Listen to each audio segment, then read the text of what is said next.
Presidency.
Good morning, ladies and gentlemen, distinguished guests. I'm pleased to welcome you all to Poland.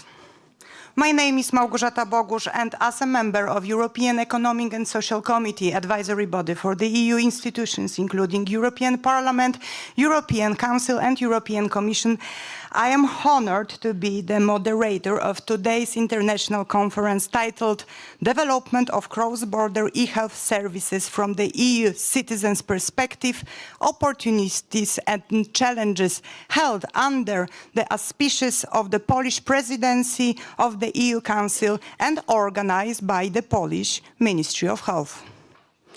Healthcare data, European health data space, cybersecurity, these are the key topics on our agenda. I'm convinced that today's discussion will bring up different interesting perspectives and opinions on the issues that matter to all of us European Union citizens. Let me warmly welcome all our distinguished guests joining us today, representatives of non-governmental organizations that bring together patients and healthcare professionals, digital health experts, and representatives of private entities actively offering innovative solutions in the healthcare sector.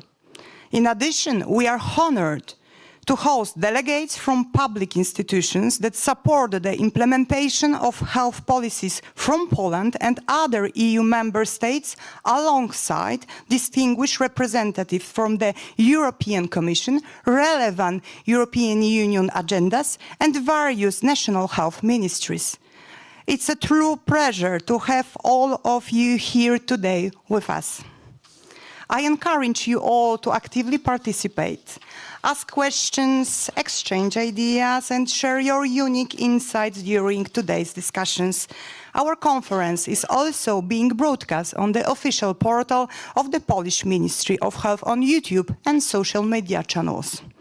Thank you. And now, it is my great honor to invite Minister Katarzyna Kacperczyk, Undersecretary of State at the Polish Ministry of Health, to deliver the welcoming address. Madam Minister, the floor is yours.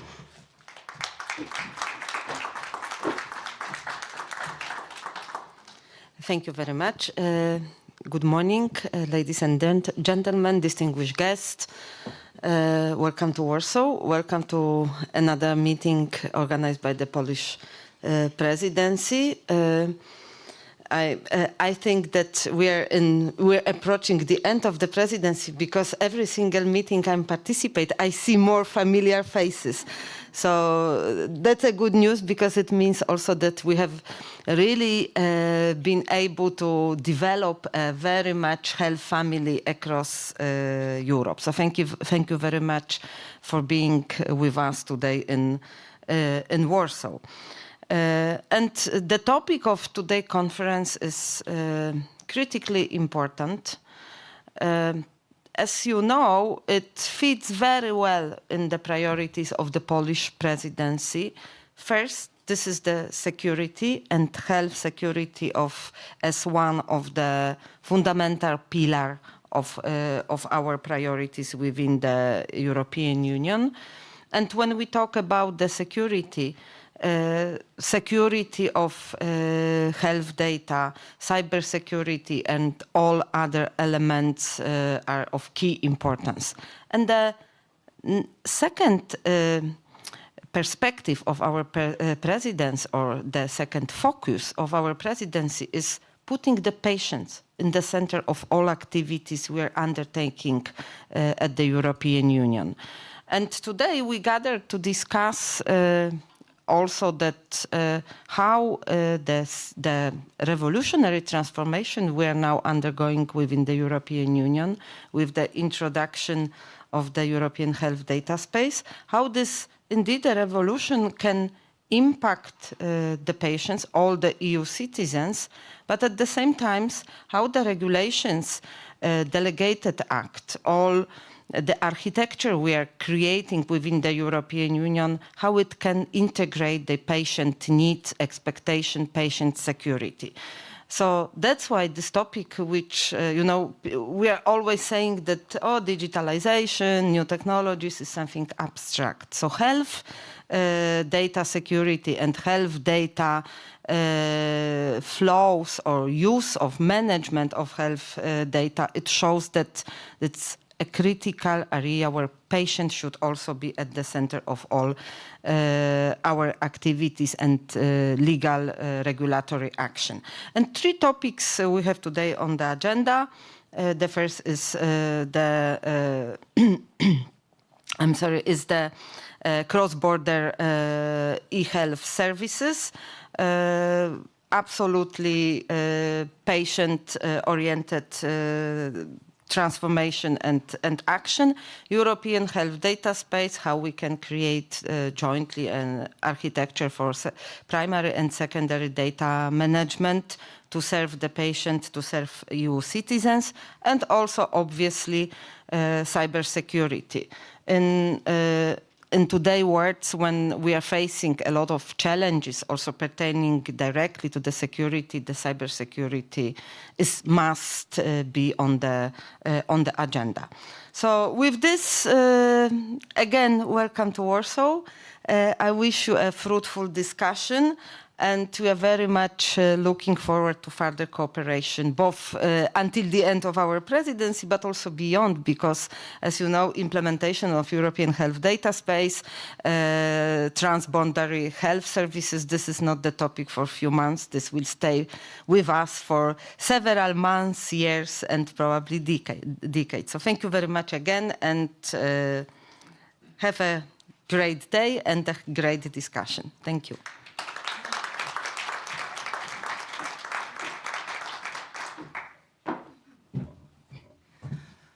Thank you, Madam Minister, for these opening remarks. And right now, I'm delighted to introduce our next speaker. Please join me in warmly welcoming Ms. Fulvia Raffaelli, Head of Unit C1 for Digital Health at DG Sante within the European Commission. Madam, the stage is yours.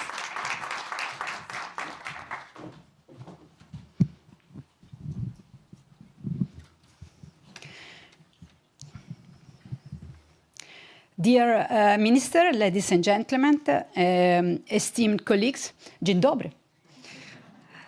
It is an honor to open this very important conference on development of cross-border health services from the citizen perspective. And I would, first of all, thank you, of course, the Polish Presidency for organizing this very timely event. We are at a pivotal moment, indeed, as you said, Minister, with the European health data space that is projecting us in a new era for the healthcare digitalization, fundamentally reshaping the experience of European Union citizens. But let's be honest, when I started preparing this conference, I asked to myself, but why should we, as citizens, care about health data?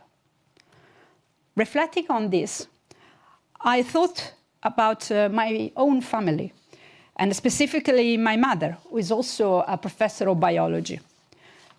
His health data narrates a story of accidents, illness, lifestyle choices, and joyful moments, like the day I was born. This narrative is deeply personal, highlighting the need to understand who can access such data and why. As a scientist, I'm sure my mother would also appreciate her data contributing to scientific progress, but only under very strict conditions. So the European health data space and the work we're doing together across the member states and across the regions, it really encapsulates this ethos, transforming technical data into meaningful insights for individuals and societal benefits. The EHDS regulation empowers patients with greater control over their health data, enabling secure cross-border access. And citizens will have transparency and control over their data, reinforcing patient empowerment.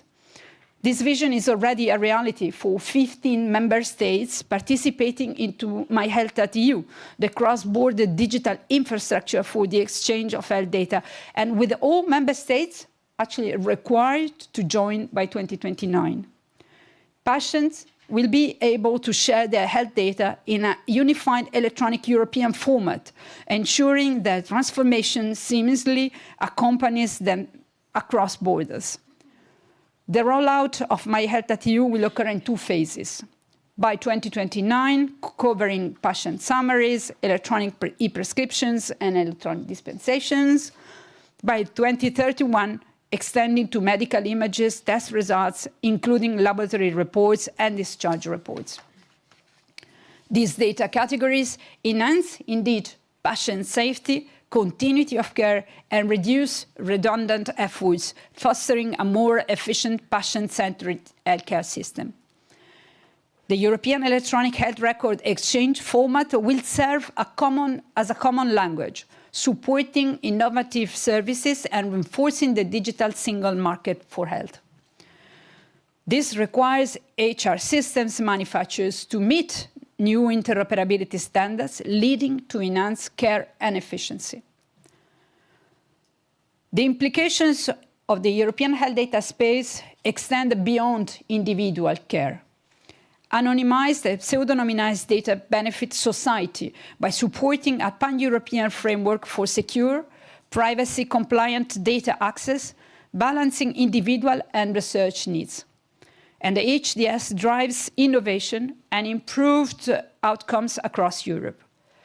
Crucially, the HDS underpins European strategy for artificial intelligence in healthcare, ensuring data sets are available for AI development. And the European Commission supports integrating AI through funding mechanisms, ensuring systems are developed equitably and without bias. Achieving a functional health data space remains a significant task. We encounter challenges in managing health data, from collection to storage and analysis, while maintaining, of course, security and privacy. This encompasses diverse data types, and including electronic health records, wearable and mobile apps. To succeed, we need to dismantle data silos and foster interoperability. This requires standardized formats, application or programming interface, API, and cross-border collaboration.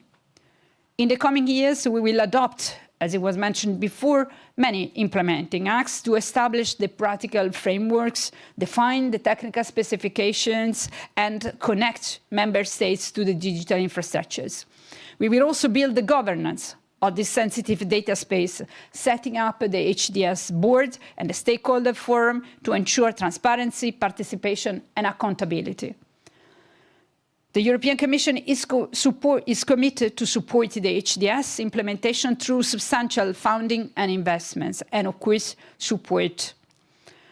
We must also engage member states, stakeholders, and citizens in this process. The HDS is more than compliance and technology. It places citizens at the center of their health journey.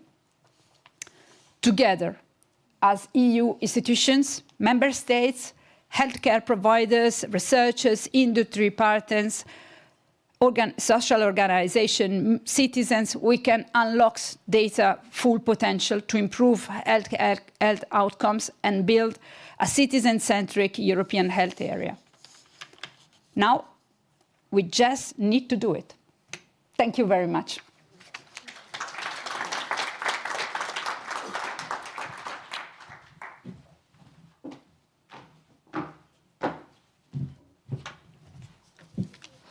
Thank you very much, Ms. Raffaelli. Indeed, better healthcare starts with better data, well-managed, well-protected, and used in the right way. I'm happy to move forward with our today's agenda and invite our keynote speaker, Professor Monika Raulinaitis-Grzybek, to deliver a speech titled Data as a Cornerstone of a Health Ecosystem.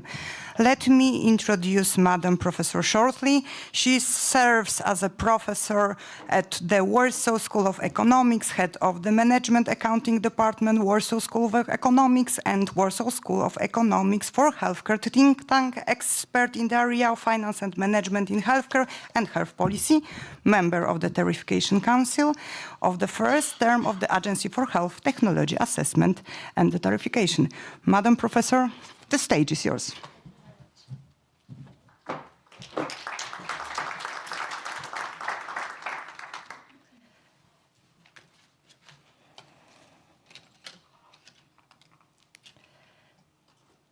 Ladies and gentlemen, Madam Minister, esteemed researchers, clinicians, policymakers, and guests.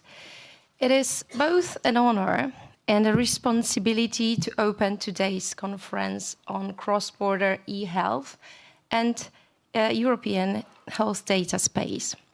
I speak to a room filled with deep knowledge, strong opinions, and a shared commitment to the future of healthcare. I will not try to tell you what you already know. I will try, however, with humility to offer a frame, a story, if you will, about the role of data in that future. It is, I hope, an invitation to reflect and to align around a shared vision, a future where health data is not just collected, but connected, not just stored, but activated, not just protected, but respected. Megatrends are changing the world we live in, as well as the health of our societies. Demographic shifts, growing inequalities, climate change, and technological advancements. While these megatrends are like currents on the sea that we all dive in, they also give us space to transform and grasp the chance to discover new, unreached opportunities. In many ways, health data is like the light of the lighthouse. Data is not the ship, nor it is the captain. The lighthouse does not command the sea. It does not steer the ships, but it guides, it signals, illuminating what lies ahead, guiding our decisions and helping us avoid the rocks. It is a tool, not a destination. But when used wisely, it can change everything. For decades, we have spoken of digital health as a promise. We have invested in electronic health records, registries, digital diagnostics, and AI. We are surrounded by oceans of information. Each hospital, each primary care center, each health insurer has built its own stream of data. But the real power does not lie in the isolated pools of information. It lies in their connection. We are not here to discuss data as passive records. We are here to talk about data as a living infrastructure, one that evolves, learns, and supports care that is timely, precise, and equitable. EHDS is not just another digital project. It is a paradigm shift. It envisions Europe where data flows across borders, where patients access and control their health data, where secondary data, as mentioned, fuels innovation and equity. Let's consider a few examples. A patient with multiple chronic conditions walks in an emergency room in a different region, maybe in a different country. With EHDS in place, their medication history, allergies, prior diagnosis are instantly available securely and with consent. This is not a fiction. This is the baseline of our 21st century healthcare. A second example, a researcher investigating rare diseases gains access to anonymized, structured data from across Europe. Suddenly, cohorts that were too small in one country become statistically significant and powerful when aggregated. Breakthroughs become not just likely, but inevitable. And thirdly, a public health authority sees a rise in cardiovascular complications in a specific area or region, may be connected to air quality, may be socioeconomic indicators. Preventive interventions are launched, not years too late, but in just real time. In each of these examples, the common thread is not just the presence of data, but the presence of interoperable, accessible, and ethically governed data. The idea of data sharing is not new. In 2023, European mHealth apps market generated a revenue of almost $9 billion. The market is projected to grow at a compound annual growth rate of 15.5% from 2024 to 2030, reaching $24.4 billion by 2030. Medical apps were the largest revenue-generating segment in 2023, accounting for a significant share of the market. A European survey conducted across 8 countries revealed that almost 22% of respondents currently use health apps, while almost 43% expressed interest in future use. Regarding data sharing, 53% are willing to share health data with healthcare providers. As of 2023, the average e-health maturity score across EU member states increased to 79% from 72% just the year before, which indicates a significant progress in digital health infrastructure. An e-health maturity score is a framework used to assess the organization's or country's readiness and capabilities in using digital technologies in healthcare. It evaluates various aspects such as the digital infrastructure, data management, or application of digital solutions to improve healthcare services. And finally, by the end of 2024, 61% of healthcare organizations in the EU plan to use AI for disease diagnosis, and 72% anticipating employing it for patient monitoring. And this showcasts a significant shift towards data-driven clinical decision-making. The healthcare industry is experiencing a data growth rate exceeding 35% compound annual growth rate year to year, with expectations to reach 10,000 exabytes by 2025. I had to check it. 1 exabyte is 1 billion gigabytes, which shows the amount. And this is all driven by hospital, clinical data, as well as patient-generated data from wearables and from home sensors. What is new at the starting point where we are at the moment for implementing EHDS is the convergence of those 3 realities. Firstly, it's the technological readiness. The infrastructures, the standards now exist to enable secure data exchange. Secondly, it's the political momentum. EHDS is backed not only by technical policy, but first of all by the general commitment shared by the governments across Europe. Thirdly, the societal demand. Pandemic taught us many things, but perhaps the most enduring lesson is that data saves lives only when it moves faster than disease. EHDS emerges at the intersection of these 3 forces.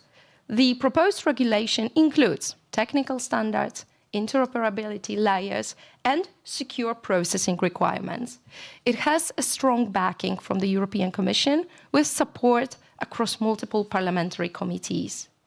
And broad consultation revealed high public support for secondary use of anonymized healthcare data for research, for policy. Just to prove this, let me quote the results of the citizens' consultation, showing over 60% of respondents across member states in favor of data use if governance is well done.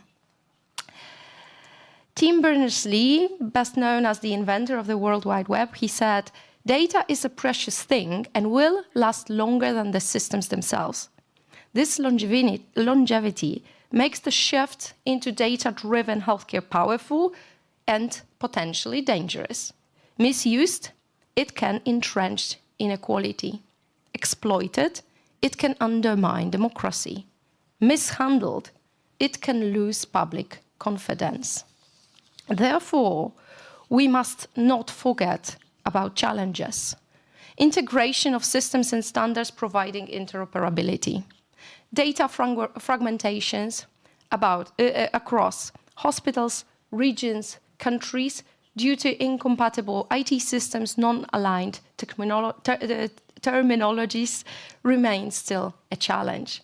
The My Health at EU infrastructures, also mentioned before, faced some delays in scaling e-prescriptions, patient summaries across borders due to, among others, different formats and validation mechanisms in national electronic health records. Second challenge is the coordination of health and social care in an unbiased and inclusive manner, which must be done with no exclusion for any vulnerable group. Fragmented care pathways, especially for elderly patients, for people with disabilities, where health and social support services still keep operating in silos, as well as digital illiteracy. These are the risks that must be managed when we implement any innovative solutions. Thirdly, also mentioned, providing cybersecurity and avoidance of the misuse of sensitive medical data. Rising cyber attacks on healthcare infrastructure raise concerns about data safety, especially when scaling data across borders. And building the public trust in data governance. Even technically sound and legally compliant data platforms can fail if the public distrusts the intent, transparency, or control that they can have over their own data. These challenges are not trivial, but neither they are immovable. Let me pause on the topic of trust, because if data is the lighthouse, trust is the foundation on which it stands. We cannot build the data exchange on just technical standards. We must build it on ethical ones. Patients will not participate in a system they don't understand. Clinicians will not use tools that they don't trust. And citizens will not share data if they fear misuse. This is why transparency, consent, privacy, and clear governance are not just legal obligations, they are our moral imperatives. As the philosopher Honora O'Neill underlines, trust is valuable when placed in trustworthy agents and activities, but damaging or costly when misplaced in untrustworthy agents or activities. As policymakers, as professionals, our job is not to persuade people to trust us. It is to design systems that deserve their trust. The European health data space is not about data sharing. It is about European values expressed through infrastructure. It offers a different path than purely commercial models of data exchange. What is distinctive on the global stage is that this is rooted in solidarity and not surveillance, in equity and not exclusion. EHDS asserts that health data is a public good, one that must serve patients, professionals, researchers, and society at large. It respects diversity across member states while creating interoperability. It protects individual rights while enabling collective benefits. When information flows from patient to provider, from region to region, from science to policy, we can act sooner, smarter, and more fairly. The challenge is even higher because health data is no longer confined to traditional clinical settings. To provide comprehensive care, it's essential to integrate data from various sources, including wearable devices, which offer real-time health insights. And this data is stored away from the healthcare systems, often in the hands of commercial companies. In 2024, European wearable medical devices market was valued at over $10.8 billion, with projections indicating continued growth. The global wearables market reached almost 500 million units in 2024, marking a 5.4 year-over-year growth. Benefits of wearable integration are obviously undeniable. Continuous monitoring of vital signs enables early detection of potential health issues. It enhances data collection for personalized treatment plans and preventive care strategies. EHDS is, in a way, a test of Europe's digital sovereignty. But even more than that, it is a test of our imagination. How or can or should we build a system where data flows but power does not concentrate? Where innovation thrives but inequality does not deepen? And also where patient agencies increase and not erode? I believe we can, and I think it will require more than just technical implementation. It will require some co-creation. And this applies primarily to the way the individual care of the future will be designed. Healthcare professionals have historically been cast as the end users of digital health, but data sharing demands more. It redefines clinicians, nurses, pharmacists, and all allied health staffs as data stewards, active participants in data quality, interpretation, and feedback. And for this to happen, we need to, first of all, equip professionals with data literacy training. Secondly, ensure that all the tools are clinically integrated and not layered awkwardly on the top of workflows. And thirdly, provide valuable feedback, insights, alerts, benchmarking, all that can enhance care. Let us also recognize the emotional and cognitive burden of digital tools. If systems are not intuitive, they will not be used. If data entry feels like bureaucracy, it will be resented. We must design for utility, clarity, and care.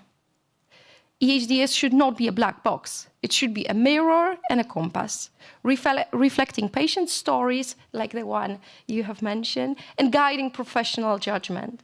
A core pillar of this is patient empowerment. And empowerment is not the same as exposure. Giving patients access to their records is a first step. This is not just about the care to be personalized. This is about the care that is person-centered.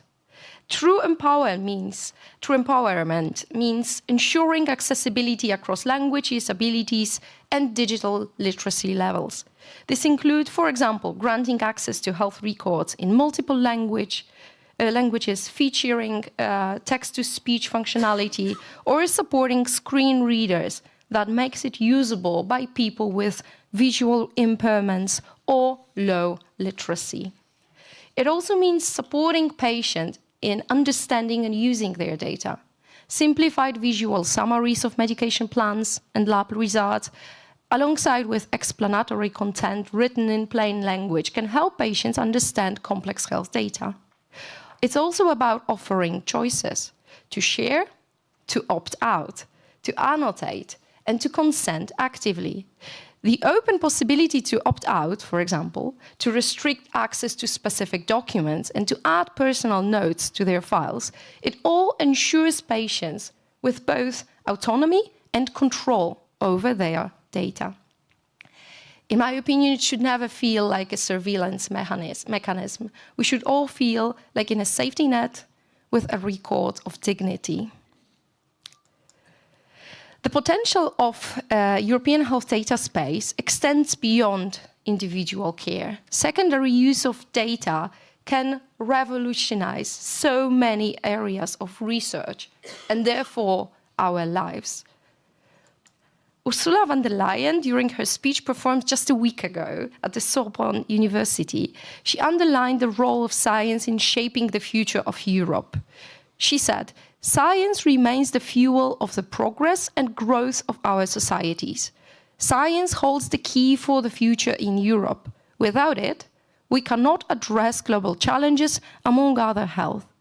More than ever, we need to stand for science that is universal, shared by all humanity, that is unifying." And the secondary use of health data serves that purpose faithfully. Its potential is vast. Starting with epidemiological surveillance. Aggregated health data enables early detection of disease outbreaks, tracking their transmission patterns, and real-time public health response. During the COVID-19 pandemic, national data hubs integrated hospital records, test results, and mobility data to monitor infection trends and predict further outbreaks. Secondly, drug and device safety. Post-market surveillance relies on aggregated patient data to detect adverse events or device failures earlier than clinical reporting alone allows. Thirdly, health system planning. Secondary data informs capacity forecasting, workforce distribution, and investment decisions in healthcare infrastructure. The calculation models are already available and they can effectively support the projections of future healthcare demands by regions and also in some scenarios. And fourthly, public health equity, analyzing data by demographic or socioeconomic stratification uncovers disparities in access, quality, and outcomes of care. However, the big challenge here is that the social determinants of health currently are still poorly captured in most of the healthcare records. So the development is ahead of us still. European health data space can be Europe's research commons, but only if it's transparent, equitable, and rigorously ethical. We must resist two false choices. One is to lock data entirely for the fear of misuse. But the other is to open the gates indiscriminately for the sake of speed. Let us not forget the wider stage. The world is watching Europe now. In a world where data is often either hoarded or sold, Europe is offering a third way: shared use, accountable design, and fundamental rights by default. EHDS has a chance to become the reference architecture for data-driven healthcare systems worldwide. If we deliver on both its promise and its principles, it positions Europe as a global standard setter in digital health governments, a trusted partner for international research, and a protector of rights in increasingly digital world. It's a first continent-wide health data space, not just a European project. It's a blueprint for ethical health data ecosystems worldwide. We have faced a global pandemic. We are facing an aging population, mental health crisis, climate-linked health shocks, and persistent inequalities. These challenges, however, do not define us. The way we respond does. The future of healthcare is not something we enter. It is something we shape. And data, used wisely, governed ethically, and shared justly, is one of our most powerful instruments. Let's be careful not to worship, but let's also not waste it. So as we begin this conference, let's ask ourselves, what kind of health systems do we want to leave to the next generations? What kind of trust do we want to earn? And what kind of data society do we want to build? The one that fragments or the one that heals? Let this gathering be a platform for discussion and also a launchpad for decisions. Let us not only describe the future of healthcare, let us design it together. Thank you very much.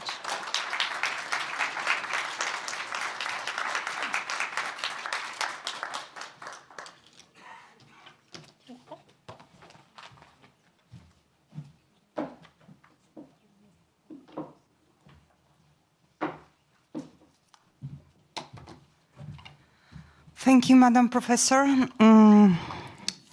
As a sailor and as a skipper, I really personally love this comparison that the data is not the ship, is not the captain, but can be the light. Thank you for that. And thank you for really setting the stage with a clear and comprehensive overview of the topic. Now, as we are continuing with our agenda, we are starting our first panel discussion titled My Health at EU Data, Data, Data. I'm pleased to welcome Marta Musidłowska, legal researcher at the KU Leuven Center for IT and Intellectual Property. Marta will be the moderator of the first panel, which will dive into the opportunities and challenges in data in e-health services, as well as the My Health at EU infrastructure. Marta, over to you. We are glad to have you here with us. And dear guests, let me introduce the panelists for this session. I would like to invite all the panelists of the session to the stage. Hela Gariani, the Digital Health Delegation of the French Ministry of Health and Access to Care, co-chair of the e-health network.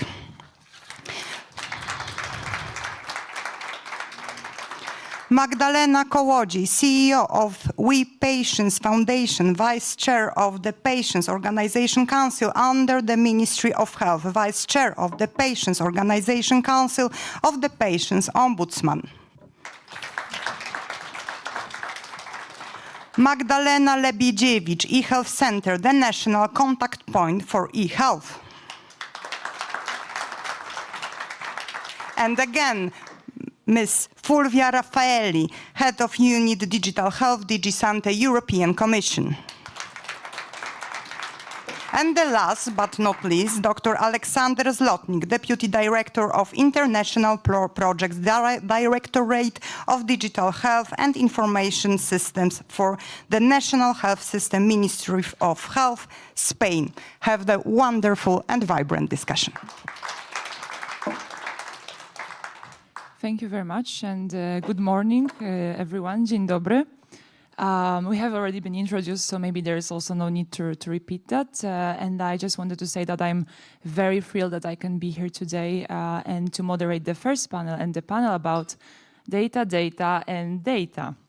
Because as we all know, in the last couple of years, or even maybe more than a couple, we have experienced a constant and multifaceted public debate around data. And I would like maybe to a little bit reflect on also what Professor Grzybek said before, and also to use some different comparisons to data. And we already know that everyone compared already data to oil, to air, to gold, some people even to avocado due to its time-sensitive nature. But usually trying to kind of reflect the role of data as an accelerator of growth in the modern economy. And we often speak of owning the data, both personal and non-personal, reducing it to kind of a commodity in the digital reality. But today we are talking about it in the context of healthcare. So it is really difficult to look at the data purely from the economic perspective.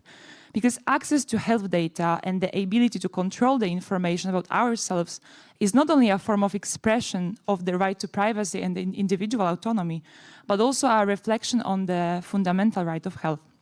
And I will be a lawyer now for a moment. And according to the Treaty on the Functioning of the EU, a high level of human health protection must be ensured in the definition and implementation of all union policies and activities. Therefore, the health systems in the member states represent, to a certain extent, a central element of the EU's high level of healthcare, social protection, and contribute to equal opportunities and social justice. And in this context, the harmonization is really essential to ensure meaningful patients' rights across the EU in relation to healthcare. And this goal, in my opinion, provided the basis for one of the key achievements in the EU health policy, which is the Cross-Border Healthcare Directive, laying the groundwork for the development of My Health at EU infrastructure, about which we will talk during this panel today with my distinguished guests. And during this panel, we will explore a number of issues concerning the current framework for cooperation between member states, the services already available to EU citizens, and the benefits and risks identified from the patient's perspectives, and also looking forward to EHDS. So welcome everyone again. And I would like to start from rather a high-level perspective on the framework, on the My Health at EU. And first question will be to Fulvia. The initial spark behind the e-health digital service infrastructure, because this is how it used to be, now the name is My Health at EU, was the eHealth network as set out in Article 14 of the directive that I already mentioned. And the main goal of this directive was to improve the legal clarity around cross-border care and reinforce patients' rights. There has been already more than 10 years since the eHealth network started its work, and now it will continue under the EHDS. And my question is, what role does My Health at EU play in the work of the eHealth network? And looking ahead, how important is the development of My Health at EU in the EHDS? Thank you, Marta, for the question and for the very good introduction. Well, let me maybe start by saying what is the eHealth network. The eHealth network is the meeting, is the together, let's say, of experts representing the digital authorities, digital health authorities of the different member states. As such, it is really the operational, let's say, body for the setting up of the digital infrastructure, the voluntary one, the My Health at EU, that has been first made up, design and thought, that at that time of the cross-border directive, there was just an empowerment for that to happen. But that group, that meeting, the group of experts actually made that a reality. And this, it is very important to remember, because this is something that we feel when having those meetings, is the commitment of the member states to work together to make this happening, even in an area, let's not forget, which is not identified in the EU treaty as one of the area where the Commission or the central, where the Commission has more powerful. This is the area where member states are responsible for. So it is quite incredible to see how strong it has been, the commitment from member states, experts on a voluntary base to set up this digital infrastructure and to make it functioning. So it is an incredible contribution. And today it is indeed the experience on which we are building up for the future of the HDS. So the jump ahead is very big, because we're moving from a voluntary system to a mandatory one where everybody, all the member states would be part of it. And the experience that has been gathered together into the health network through the development of very specific guidances, to the setting up of the digital infrastructure, to the very different technical groups on the IMSEC and the other technical groups, having really the practice, the daily practice of what it means a compliance check or really joining the infrastructure, make it functioning. It is crucial, key at the center for the future European health data space. We're not going to reinvent the wheel, and I think this must be very, very clear. We will build upon that experience, and we see, I mean, we're very, very interested in looking at the way ahead, the passion and the commitment that this group of expert authorities is pushing into looking ahead. So they will be pioneering for the implementation of the HDS. And I take the opportunity to really call all the member states to join the voluntary system as soon as possible, because there is no best way to prepare to the future of the HDS obligation. So critical, let's say, contribution that the health network has given to the EU citizens, starting point for the future, but also very, very important first experience of exchanging health data across border. And I like it very much, the speech before, in the European way.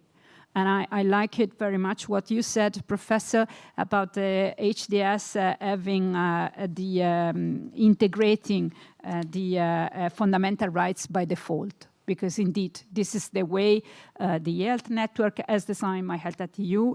Is this the way we're going to continue implementing the HDS for the benefit of citizens and patients in the future? So yes, incredible experience, practical experience, starting from from almost scratch, and today really leading the way towards the HDS governance and digital infrastructure in the future. Thank you, Fulvia. So I would like to stay a little bit longer in the area of e-health network. And as you already said as well, I think this is really crucial thing to underline again, that indeed that this from the also competences perspective, the health and administration of health, it's a competence for like the member states. So it's really great that the network is bringing it closer together. And we know that e-health network is guiding the development and, as I said already, bringing closer together the member states, but it hasn't been without challenges, starting, as you already mentioned, kind of bringing and aligning national systems to each other and legal frameworks, and also developing technical standards enabling interoperability, because interoperability is one of the most important for the cross-border exchange of data. So to you, Hela, now the question for eHealth Network. Looking back, what were the biggest challenges that member states faced when establishing the eHealth Network, and what were the challenges for fostering the collaboration, especially in the context of the COVID-19 pandemic?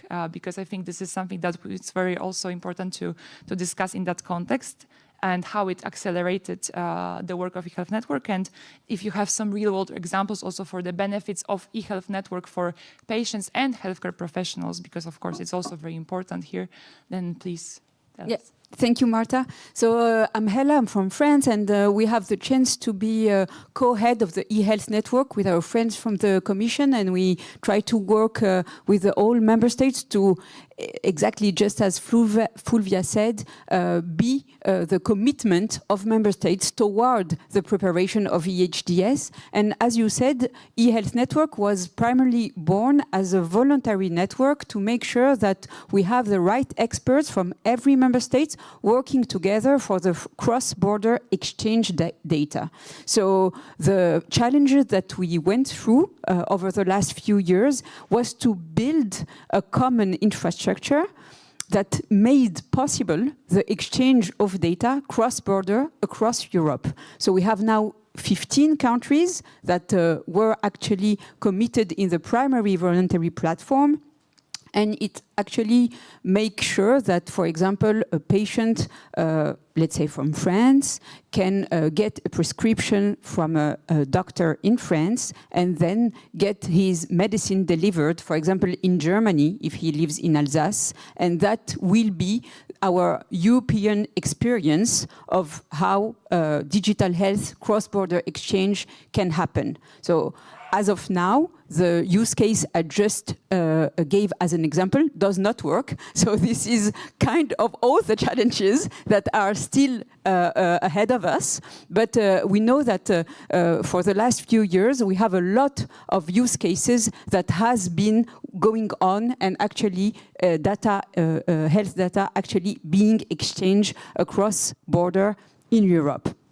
And now, as Fulvia said, eHDS will make that mandatory. So all member states will have to get the same infrastructure, the same data exchange implementation, the same interoperability standards, etc., etc. So we all have a real, let's say, conscience of the work that still needs to be done.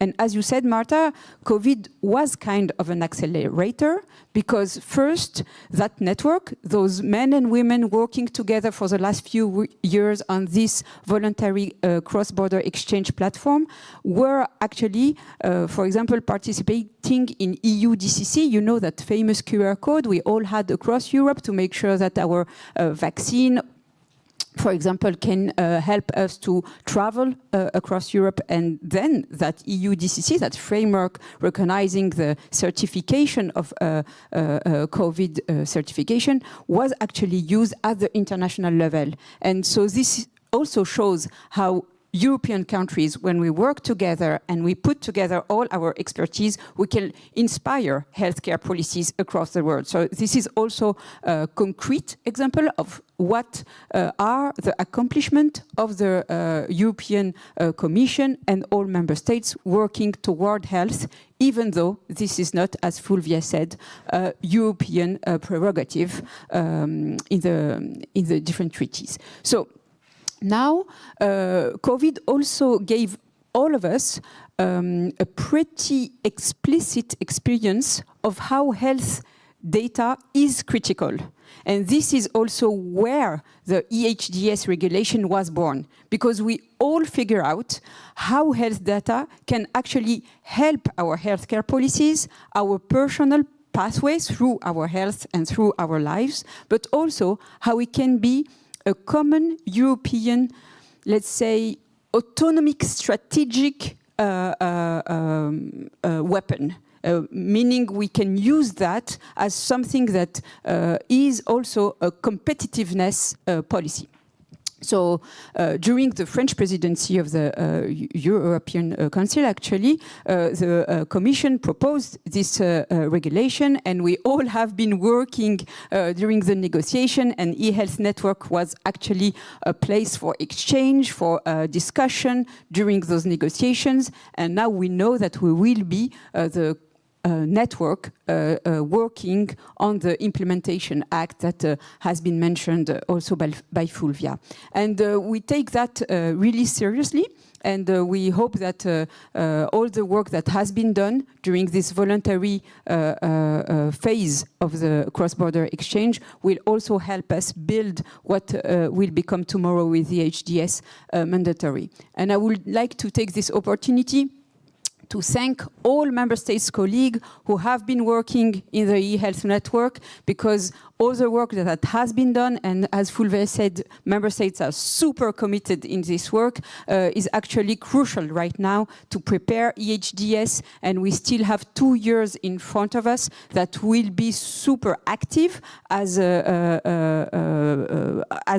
at the member state level, but also at the European level, to build the governance that has been mentioned during the keynote just earlier, because that governance is also the floor of the trust we need to build at the European level to make sure that EHDS is actually the European way to make sure that data is useful for the patient, for, of course, healthcare professionals, but also for our collective community, as I was saying, because the idea is not to make sure that the data is there, is used, but then it's other countries or other powerful countries that use it for their own benefits. So we need to make sure that data is also something that we can build on to have an industrial strategy to make sure that tomorrow's AI dealing with healthcare data at the European level are built by European companies and businesses, and we make sure that we have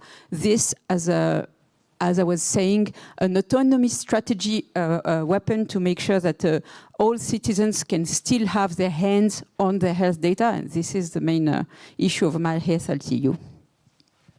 Thank you so much. There's so many things that I wanted to comment on, but I don't know if we have time. But it's great. No, it's great, really.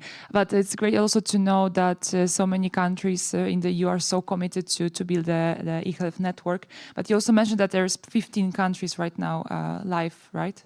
Okay. So I wanted to deep dive now in one of the countries, I believe.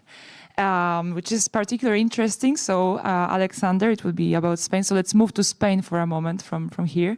And the Digital Decade report from 2024 recognized Spain as a fast tracker in digital health transformation with a maturity score above the EU average. But I also think that from other different reasons, Spain is a very interesting case to discuss here, because first, it's one of the EU largest countries. Second, they have regional health data access services, so definitely, I guess, more challenging, but I guess like Alexander will talk about this a little bit more. And also with the high levels of both long-term and short-term migration.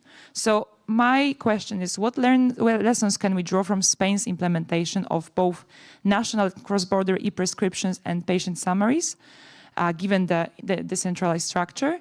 And how have the regional differences affected interoperability and equitable access? And also related to COVID, how did Spain's rollout of the EU digital COVID certificate function at the national and cross-border level? Well, thank you so much for the question. Regarding the first question, I think it's important to highlight that indeed Spain is one of the most complex scenarios in the sense that its national healthcare system is highly decentralized. So in a way, it's like a mini European Union. We have regional health services which have a lot of autonomy. And, well, there is a very significant challenge in coordinating all that at the country level. However, Spain is the only large country in Europe which has patient summary A. And we have a patient summary for 91% of our population. And also, we have a prescription A dispensation A and B. And also when we join these EU services, we join with all the points of care. For instance, a prescription A dispensation, when a Spanish region joins, it's available in every single pharmacy. If we join with the patient summary B service, it is available in every single public hospital and also in all the primary care centers. So it's a very significant challenge, but it is also a very interesting use case. So how does this actually work? When we talk about interoperability, I think, in general, I think it's important to have in mind the 4 layers of interoperability. If we don't do that, interoperability will fail. It's guaranteed to fail. What are those 4 layers? Legal interoperability, organizational, semantic, and technical. Let's go into a little bit more depth in the case of Spain. Well, first of all, you need some kind of national legislation. In our case, we have regional parliaments. We have 18 regional healthcare services, and we have 17 regional parliaments which can generate legislation. Of course, you need some basic constitutional law, some basic competences, which can only be exercised by the central government to set a baseline, and also to respect the freedom that the autonomous communities, that the regions have. So that's a legal layer. Then, of course, we need the semantic interoperability. It's very important to have a very coherent, very good semantic strategy at the national level, which is also implementable at the regional level, and which doesn't go into the way of how healthcare professionals actually register the data. If we don't do that, we will fail. The technical part, which is the one which we focus on for the most part, is often, I would say, the easiest one. Because, well, if we have more or less reasonable technical specifications, if we have good deliverables, that is likely to work. But we very often forget organizational interoperability. And in the case, and that has 2 subcomponents, in my opinion. The first one is to take the citizens and also the healthcare professionals into account. If we don't do that, those services will fail, because we will have everything else, but the health professionals won't want to use that. Their services won't be usable, for instance. They will not actually fulfill in an efficient manner the objective that they actually have. And then, in the particular case of Spain, it's very important to have good governance. How is it achieved? And here I would like to highlight the difference between power and authority. Power is something that you may have in a legal act, but it is not enough. Never. That's never enough. Authority, on the other hand, is something that the stakeholders give you. And that is only earned through years of very hard work, because then those stakeholders, in the case of Spain, Spain's regions, they trust Spain's Ministry of Health to negotiate at an EU level and also in other international fora, and also to define certain specifications that all the regions then accept. 2 other very important aspects, of course, are resources and cybersecurity. Cybersecurity is key because it's one of the key pillars of trust. In Spain, we audit every single region which joins the cross-border services, but also the national services, make sure that they understand the My Health at EU requirements very well. They are very long. They are approximately 2,500 pages long. We make those audits in every single region, and that is also a key component of trust. Then, regarding resources, of course, you need the people, you need offices, you need good public servants, but then, of course, you need money. And that, by the way, is going to be a very significant challenge at the national and EU level. Let's be very honest about that, because right now we have other funding priorities, both at the EU level and at the national level. We have defense, we have security, we have cybersecurity, we have horizontal digitalization. are we going to get sufficient funds to actually make this work in the field of digital health? Then regarding the cross-border interoperability, well, you need the national interoperability first. If you do not have national interoperability, cross-border interoperability, it's not going to work. It's impossible. One of the key pillars there, by the way, is a master registry of patients. You need to be able to identify patients in a univocous and reliable manner at the national level across all the regions, across all the services. If you do not have reliable patient identification, everything else will also fail to function. Then, regional differences.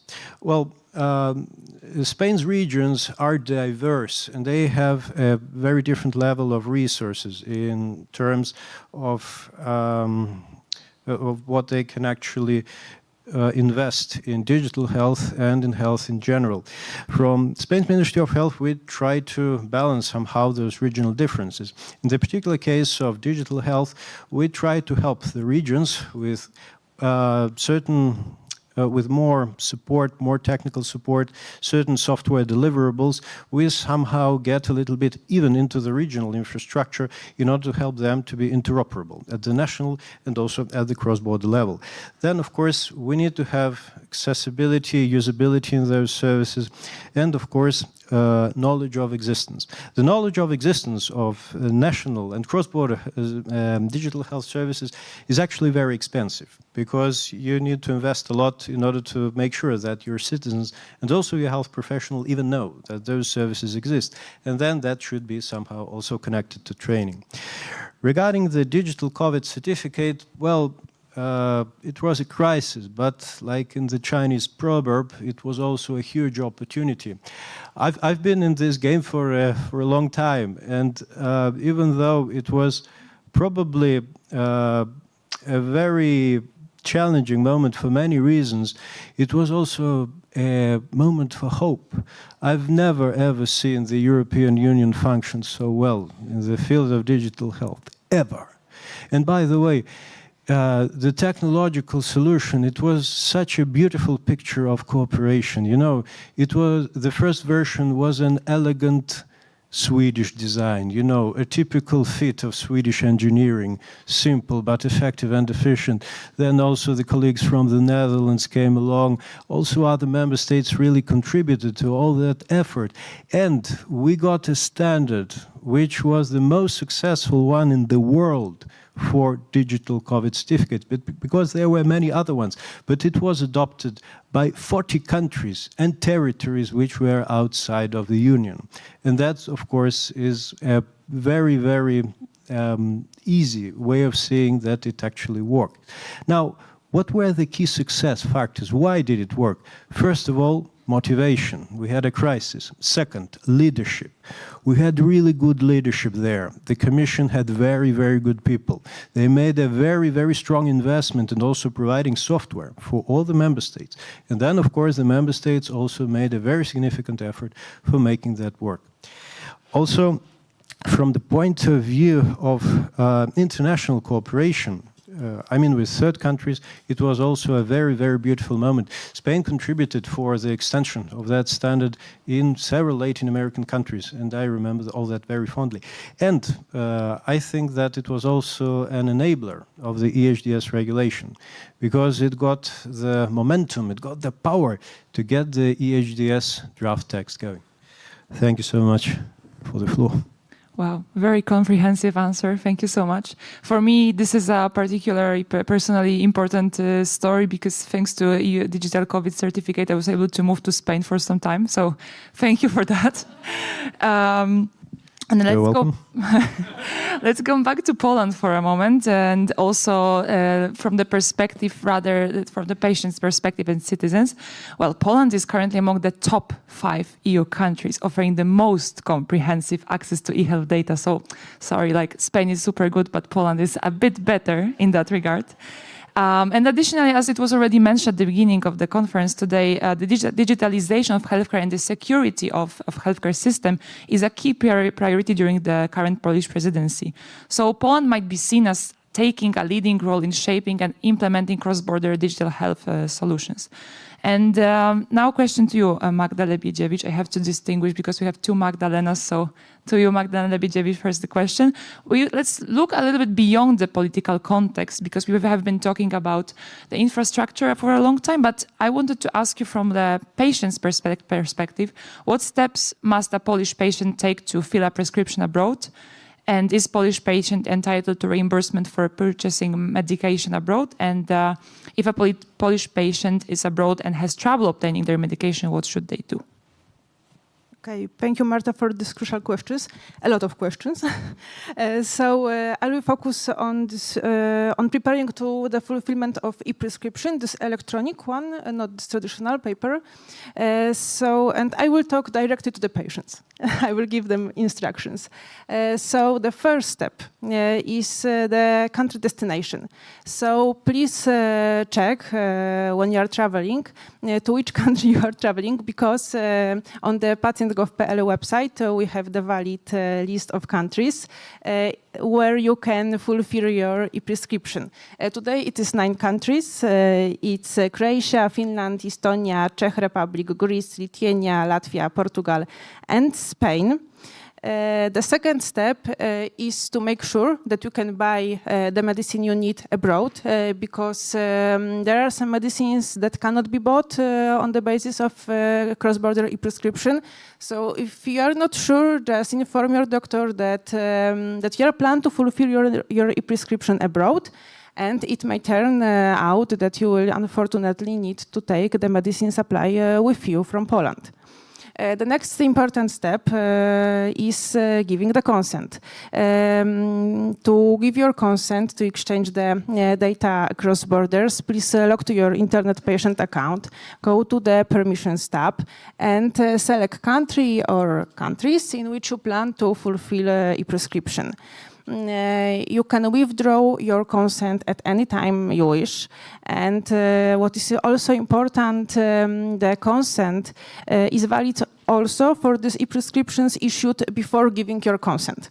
So I think this is important information also. And what is also important, we don't have 2 separate documents. We have one national e-prescription, and it turns to this cross-border e-prescription in the moment of fulfillment. Because in the past we had 2 separate documents, this paper national prescription and cross-border paper also prescription. So now we have only one document. So you don't need to ask your doctor to issue cross-border e-prescription. Okay, so the next step, and this is the last step, please remember, when you are going to foreign pharmacy, take document with a photo with you, for example, ID card, because you can you can buy medicine prescribed on e-prescription only for yourself and only after showing an identity document. So you can't buy medicines, for example, for the third party, for spouse, parent, and so on. For child, you also unfortunately still need to take this cross-border traditional paper prescription. So just to remember, 4 steps. Which country, then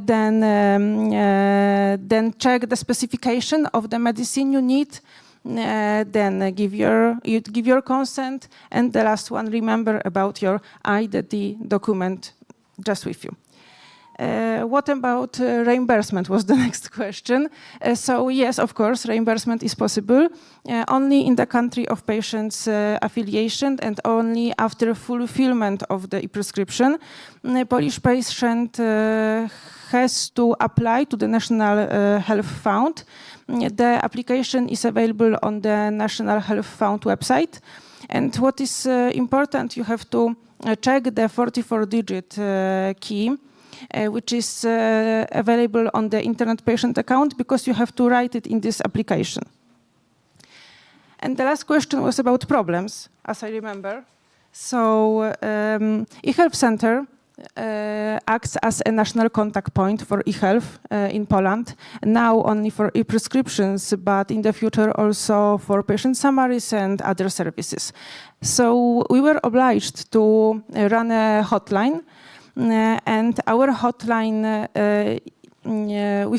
we have two numbers. We have one special technical hotline, and also we have additional number for those calling from abroad.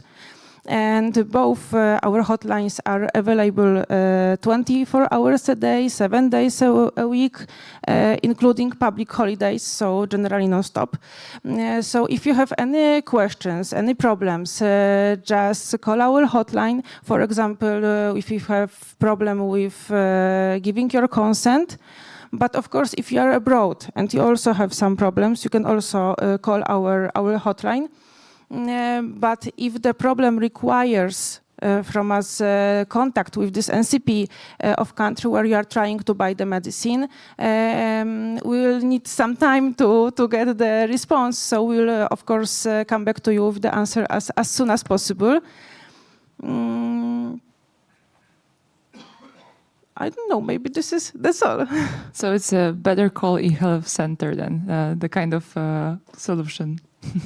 If you don't know. But in general, when you explain that in a couple of steps, it seems to be a very, very easy thing to do. But as we know, and now I would like to start my introduction to the last individual question. As we know, some people might experience some issues in accessing the digital health infrastructure. And while Poland made significant progress in developing this infrastructure, the full benefits of these services, as we already talked a lot today, will depend on public trust and digital inclusion. And historically, trust in Polish healthcare system has been among the lowest in the EU. And the skepticism might extend rather to digital healthcare, particularly when it comes to data privacy and security of data. We also have quite a low digital skills gap. It's a general thing, but also according to the latest Digital Decade report, only 44% of Poles have basic digital skills, which is below the EU average of around 56%. So my question is now to Magdalena Kołodzi to present to us a little bit of the patient's perspective of how do you see the current state of patients' digital skills and trust in using digital health services in Poland? And how are digitally excluded individuals or communities being supported and integrated into the digital healthcare system? And what is the role of patient organizations in improving or helping in this situation and helping the patients to learn how to use the system? Thank you for the questions. It's a lot to answer, but I try to do it shortly. When you think about the foundation of digital health adoption, you can say it's trust, it's skills and inclusion. When we think about Poland and e-health in Poland, we can gladly say that we made impressive progress in building a digital health infrastructure, but infrastructure alone does not guarantee impact and success. So the real challenge lies in ensuring that all citizens can use and trust these services. Our foundation is known as running a lot of researches, and we in our national survey conducted in 222, we asked about some e-health problems and perspectives, and 87% of respondents said they have noticed clear development in digital health services over the past 2-3 years. They also see 22% of them, these services are worth investing in to improve healthcare access and quality. So patients, we can say patients are ready, but still these low digital skills are fact. And we have to deal with it. The second thing is trust.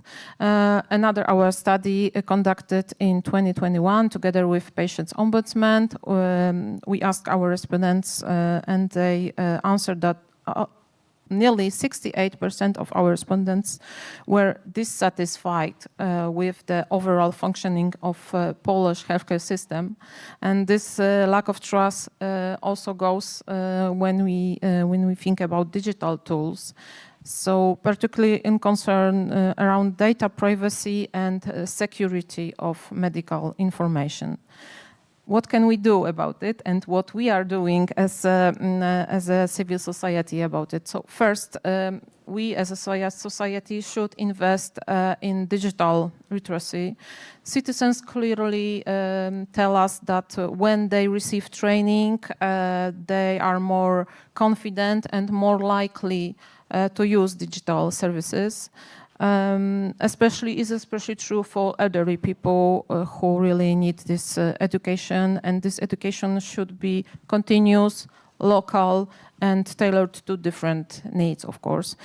Second, improve usability and support. Our respondents, patients expect simple, practical features, simple as reminders, informations about some programs, run preventive programs, and help navigating the system. But they also need human support. We could think about community-based digital assistant that could help us use these digital tools. Third, strengthened the role of patient organization, because we as civil society already working on the ground and trying to help people to use these e-services, explaining how to use it, even informing that something like e-health exists and we can use it, because most of our society knows about e-prescription, but it ends with it mainly. So we need support, we need long-term funding and meaningful involvement in national EU level planning. And the last thing, I think, it's the engagement must mean cooperation. So citizens are not just users, but they should be treated as partners. And if you want them to trust and adopt digital tools, they have to have a voice and to be able to shape the solutions from the beginning. Thank you. Thank you so much. So we have already had different perspectives on the already existing cross-border healthcare services. But I wanted us to, for a final question, it will be to all panelists before we will have a questions and answers moment, to ask you about a little bit of like forward-looking perspective, because as we already mentioned multiple times today, the My Health at EU infrastructure serves as a base for the primary use for the further development under European Health Data Space Regulation. Of course, now the EHDS introduces binding obligations for all member states to ensure secure, interoperable, and efficient exchange of health data. There will be more data in the priority categories of personal electronic health data. There is, I think, 6 or maybe more categories that are going to be included in My Health at EU. So my question, and it will be just one question, and if you can just pitch it to all of us, like three main points. What are the, in your opinion, key lessons, like lessons learned from over a decade of implementing cross-border healthcare directive? And maybe we can start now from Hela, like let's just go one by one. I think that the lesson that we need to learn upcoming is to keep our commitment up, and this is really demanding for member states. And as Alexander said, it will need also fundings for that commitment, of course, and then also being pragmatic, as Magdalena said, for a citizen. Having to have in mind 4 steps just to get your medicine when you travel across Europe, that will need to switch to one or at most 2 steps. And so we need to have this in mind. We need to have in mind that tomorrow the healthcare pathway of a patient across Europe needs to be super simple. No question about is the country where I'm going will accept this prescription, is my ID, will my ID be asked, etc., etc. We need to have in mind to build something that is super simple, and for that we need the commitment, and keep in mind that we need to stay pragmatic. Okay, Alexander. Thank you for the floor. I would like to underline governance, not just in terms of objectives, how we set up the meetings, how we make the decisions, but in terms of actual leadership. What does that mean? We need people who are knowledgeable, who have the ability to listen, and who are also generous, both at the Commission level and also at the national level, in order to engage adequately our stakeholders. Then I think that we need a unified strategic vision between the Commission and the Member States.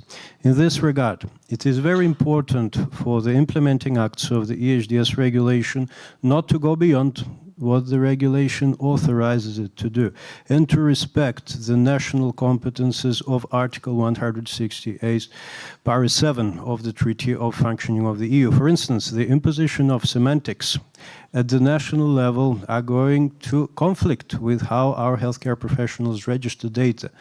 We should, in principle, avoid those kind of conflicts, and it is much better to avoid that before we go into the comitology committees. And then I think that we also need to be very clear with how market regulation is going to function. If we have a look at the Draghi report, one of the things that it highlights is hyper-regulation at the EU level.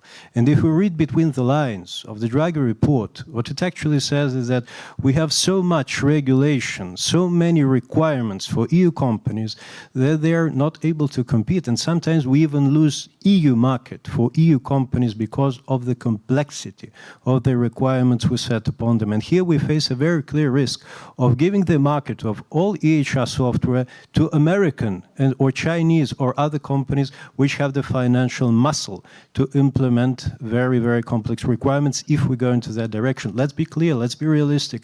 Most software companies in Europe are micro enterprises and small software companies. So we must really, really take that into account to make the EHDS regulation a success, because it doesn't only apply at the cross-border level, it applies at the national level, and its biggest impact in the primary use, it's at the national level. Thank you. Fulvia, thank you.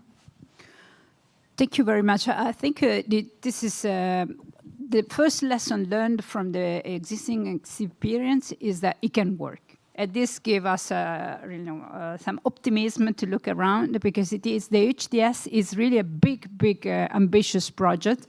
I don't even know if the member states were really fully conscious of how big is the project at the time they said yes, but actually it is really an ambitious project. And but the experience that we have had for the time being, it can work, and it can deliver its objectives. And I think that the commitment, as you said, Alexander, to listen to each other and to work together for that common vision, it will be crucial. We need to be indeed to be pragmatic. We need also to push a bit, because I think that there is still a big let's say, gap between the current stage and what the obligation will be at the moment of entering into force. Even for the member states that do participate into the voluntary system, there's still a long way to go before actually they will the full, let's say, scope of the obligations will be fulfilled. And for that, we need indeed strong technical engagement from the member states and the Commission, and will be there to support. It needs also very clear engagement and devoidment of resources, both human and financial resources, and we need trust, working together with each other. The way ahead is not an easy ride, but as I said, I think the experience shows that when there is a common vision and a common commitment, we can make it, and sure we will make it. Thank you. Magdalena?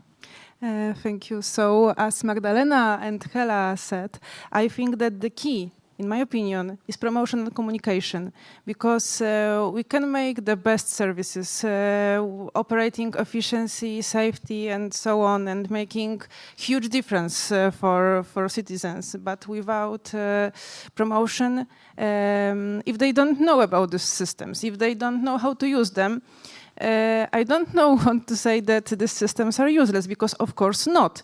But the possibility of using them is just limited. So I think that we should pay great attention to the communication plans and maybe make it a little bit better to improve our using our systems. Thank you. Thank you. And Magdalena? I agree with this communication needs. I think that's very, very important, because we have to remember that the digital transformation means not only, it's not about technology only, it's also about people. But, so if you want to address people, you have to make this process transparent and think about digital excursions and about the people's need, and work together, communicate, also involve people with the process making and decision making, and also involve patients' organizations to help address these users.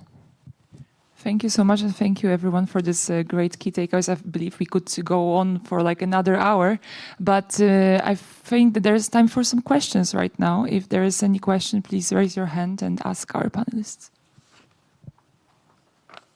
And don't be shy.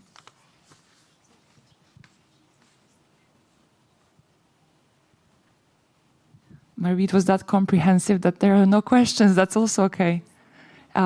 In that case, maybe we can wrap up and close the panel. So I would like to thank all of my panelists for a great discussion. I myself made a lot of notes, so we can go on for the coffee break. And thank you all for your attention and being here. And yeah, thanks.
Ladies and gentlemen, welcome back after the short coffee, maybe not so short, the coffee break. Please take your seats. And we are starting our second panel discussion, European Health Data Space, Patients at the Center. I hope that everyone had a refreshing break. Some of us coming back to the room, thank you.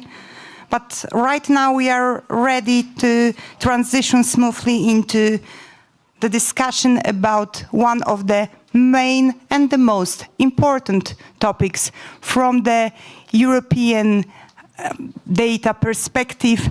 I mean the most vital European health data space with a special focus on empowering patients. I'm pleased to invite Natalia Zielińska-Puta, IT Portfolio Manager at the DG Sante European Commission, to moderate this important panel discussion. Natalia, we are happy that you are here with us. And of course, I would like to invite all the participants of the session to the stage. Jakub Adamski, Director of the Cooperation Department, Office of the Commissioner for Patients' Rights, Poland. Kenneth Bylund-Ansberg, Senior Global Policy Advisor, Unit for Strategy, Portfolio and Architecture, Danish Health Data Authority. Piotr Drobek, Director of the Department of Innovation and Data Governance, Personal Data Protection Office, Poland. Dr. Paweł Kaźmierczyk, an attorney at law, member of the NIL Innovation Network, Counsel as Senior Associate in the Corporate Department of Rymasz-Zdol Maruta Law Firm. And the last but not least, Konstantinos Patikis, President of the Board of the Directors of the National E-Health Authority, Cyprus. Have a wonderful discussion. Thank you.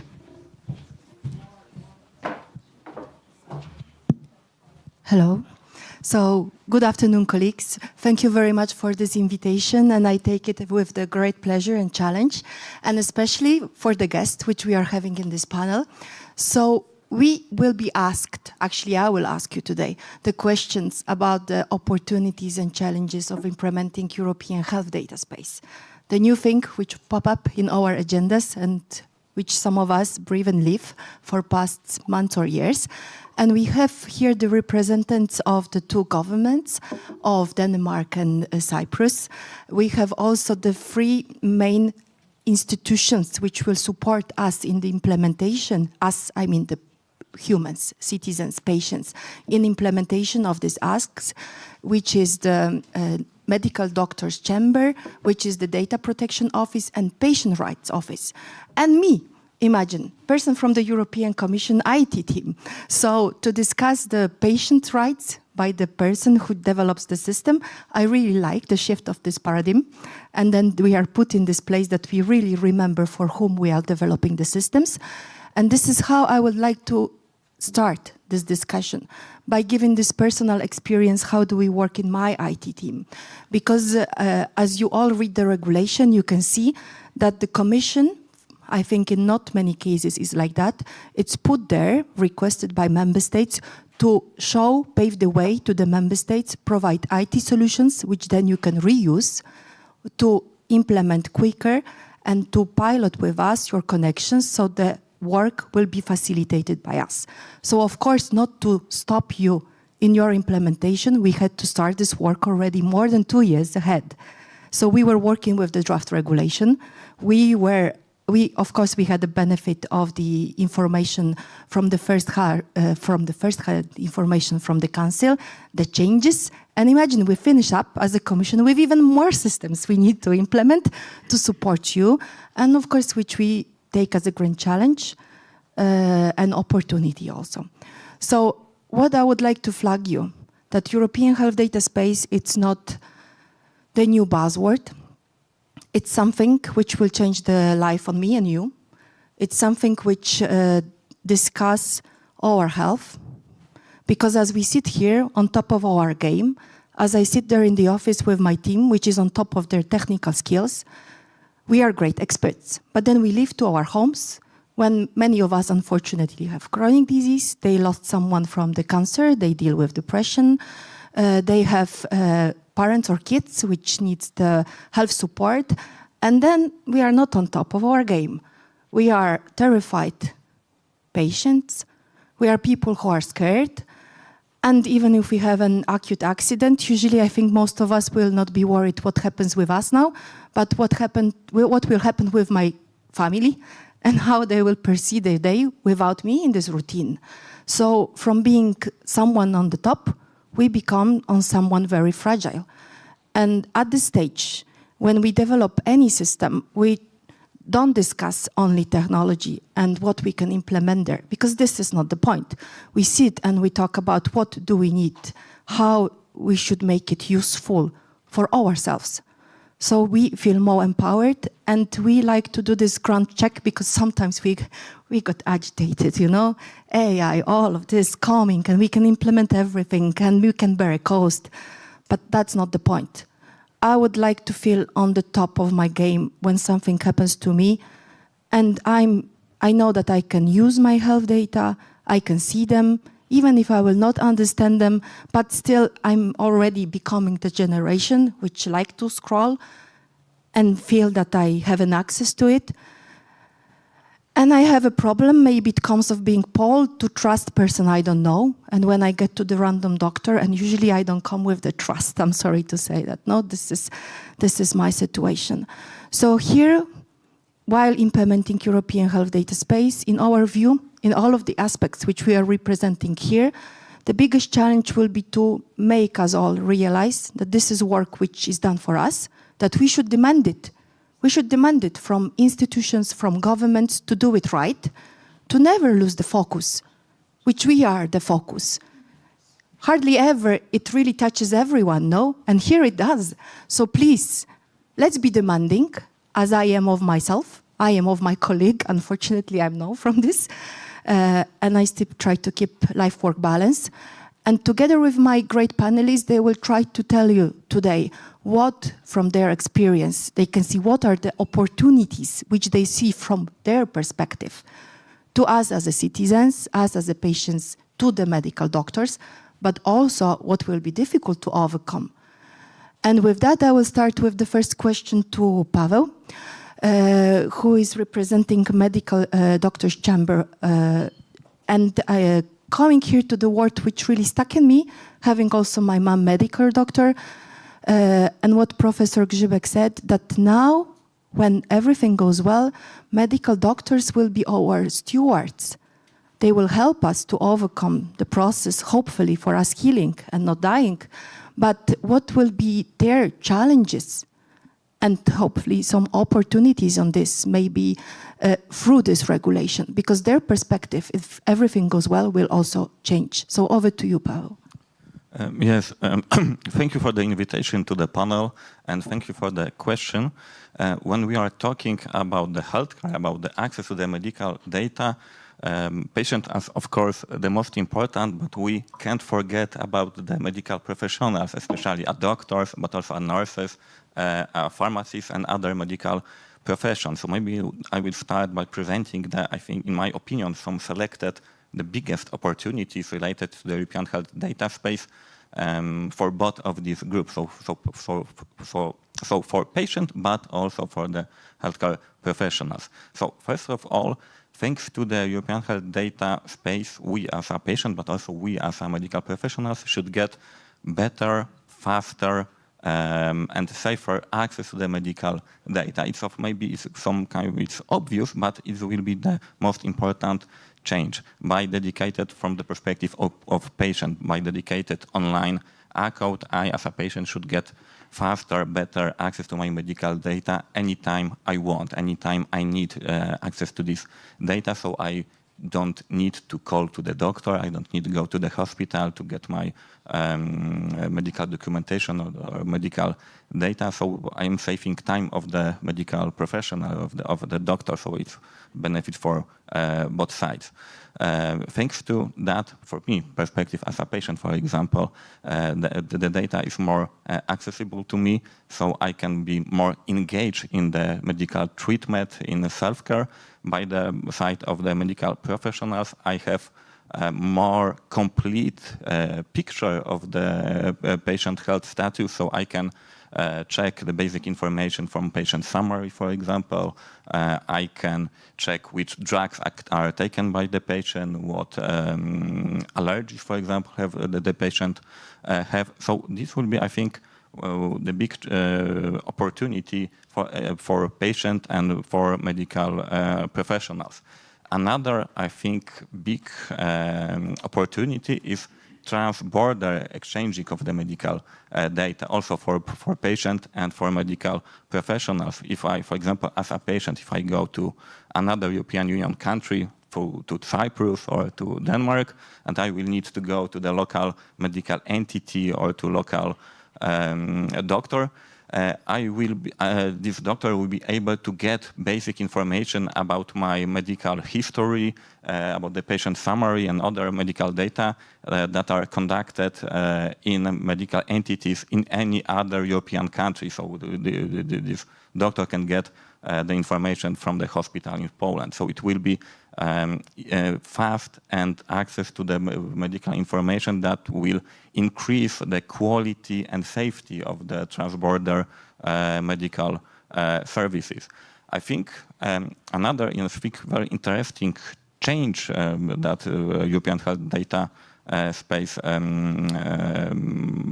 provide is the possibility for the patient to upload some the medical data that the patient create by their own. For example, if I am using some innovative medical application, I'm using innovative medical devices, I can send the data to the central system. By the system, the data will be sent to the patient.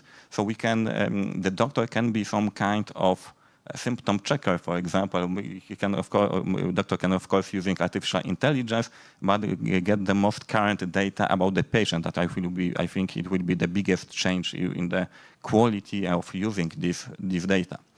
Of course, there's a lot of opportunities, but I think it also will be a great challenge to implement European health data space into real life, because on the paper, everything looks good. But how we know from our experience, for example, in Poland, the process of digitalization of healthcare, it will take a lot of time, it will be very expensive, and it will be very complicated. We are talking about European level, so in every country we have different medical law, we have different IT medical systems, we have different standards and rules of using patient information. So will be these are big challenge ahead of us to integrate all the system, all this rule,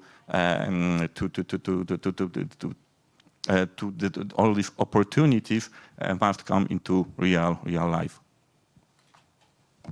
Thank you very much for this answer. And now I will move to Jacob. So Jacob, as we know, with your great career in healthcare in Poland, you have a perspective of many different institutions, and now you are representing the Patients' Rights Office. So actually, one which might be potentially the most vulnerable or not. And I would like to ask you, what are already the possibilities, challenges, how we, as a patient, which quite often we are after hours, we can already prepare to the European health data space regulation. Are there any actions which we can take now and then to be better prepared in 5 years? Thank you. As patients, should we prepare? That's my first question. And the other question is, why would we prepare? Because the question is where we put demand in all this. The question is whether we should demand more from the patients and ask whether they will behave in a specific way, or whether we are here working on the healthcare system and we should be thinking what we can do about it.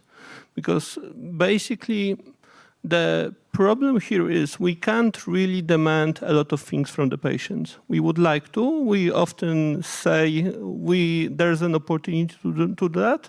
And that's one of the things you learn, for example, when you change perspective from offices like Minister of Health to Commissioner of Patient Rights. The most significant thing I discovered making the change was what actually are the questions which are asked by the patients. Because when I came to the office, I was told, okay, we have more than 100,000 requests, claims, complaints from the patients every single year to our office. And the interesting truth about all this was that most of them aren't really complaints or anything like that. Most of them were actually questions and requests for information. So basically we live in the world where people don't really know, and especially in healthcare, it is extremely difficult to know. If you want to know where to go next to get help, what kind of treatment, where is the doctor, what's the waiting time, whether I have to wait, and so on. There are many practical questions which are the bread and butter of people working on the Office of the Commissioner for Patient Rights, not really patient complaints. If you look, for example, just to give you a scale, for 100,000 requests or signals we got from the patients last year, we launched only 4,000 investigations, more or less, into violations of patient rights. This should give you the scale.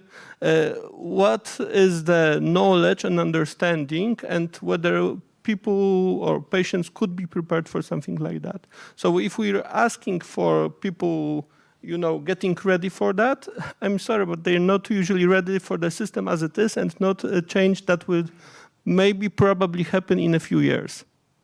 That's not really the world we actually live in when it comes to patients. So the questions we should be asking ourselves is, what can we do to make it as easy as possible for patients to deal with the system as it is? Because it is complex. Each one of us works in some part of the system, which he knows very well, and probably we are extremely privileged as patients, because all of us will probably be able to deal with any problem they have when it comes to healthcare system. Either they will call another doctor as a colleague, or they know there is an office of Commissioner for Patient Rights. They can call and ask for a request. This is not the norm, and we can't really expect patients to work to deal with that. What is more, because the question is, you said about preparedness, basically, of the patients. And I really liked the keynote speech by Monica in the beginning, and she showed some very interesting facts playing well into what I'm saying. For example, she said about the number of patients who say they are ready to share the information with healthcare providers, showing number like 53%, and then number of 44% of responders saying they will use healthcare apps in the future. But the question is, for the 47 people who didn't say they are ready to share, how of them are using social media, Facebook, whatever, where they really share the information anyway? So there's not even there's even not the situation we are aware of how the whole system operates. And when we're trying to make change like that, if we're asking the question right now what patients can do, this is a bit too late. The question is how we should, and what we did in the very first stages of planning to take into account the position of all the users in this case, so by developing an IT system, which is probably the most typical case right now that you have a user. But when we're developing policies, we are still not used to taking care of all stakeholders at this point in time. Thank you very much, Jacob. And I don't know how about you, but I actually feel much more empowered with your answer, because on the level of the patient, I don't feel guilty that I potentially might not be ready. That's maybe my personal threat, no? But I would like to know if something happens to me, if I should feel that I could have done better in the past. So it seems like that actually now coming back to my Commission IT team and all of you colleagues, we should do better. So our patients, they know how to behave when something happened to them. So this is really being taught to be easy to navigate. So we can try to diminish all the issues, worries they have now, to take them through this road, to make it easy in the future, so they don't feel guilty that they maybe missed out and something could have happened differently in their life situation. But with that, I will move to Piotr.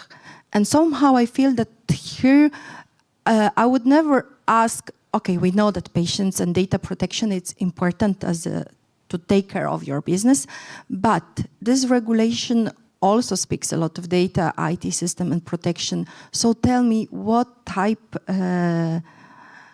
role do you think the Data Protection Office will have in this new regulation? Is there something new, or this is like regular work which you have, but the new domain, which will be a bit maybe reassuring, no? Because you are on top of your game. Over to you. Thank you very much, Natalia. May I add one thing? I think what is important during the previous intervention, which is that I fully agree, we cannot focus on patients as such, but it's important to prepare all institutions involved in the medical process and all professionals.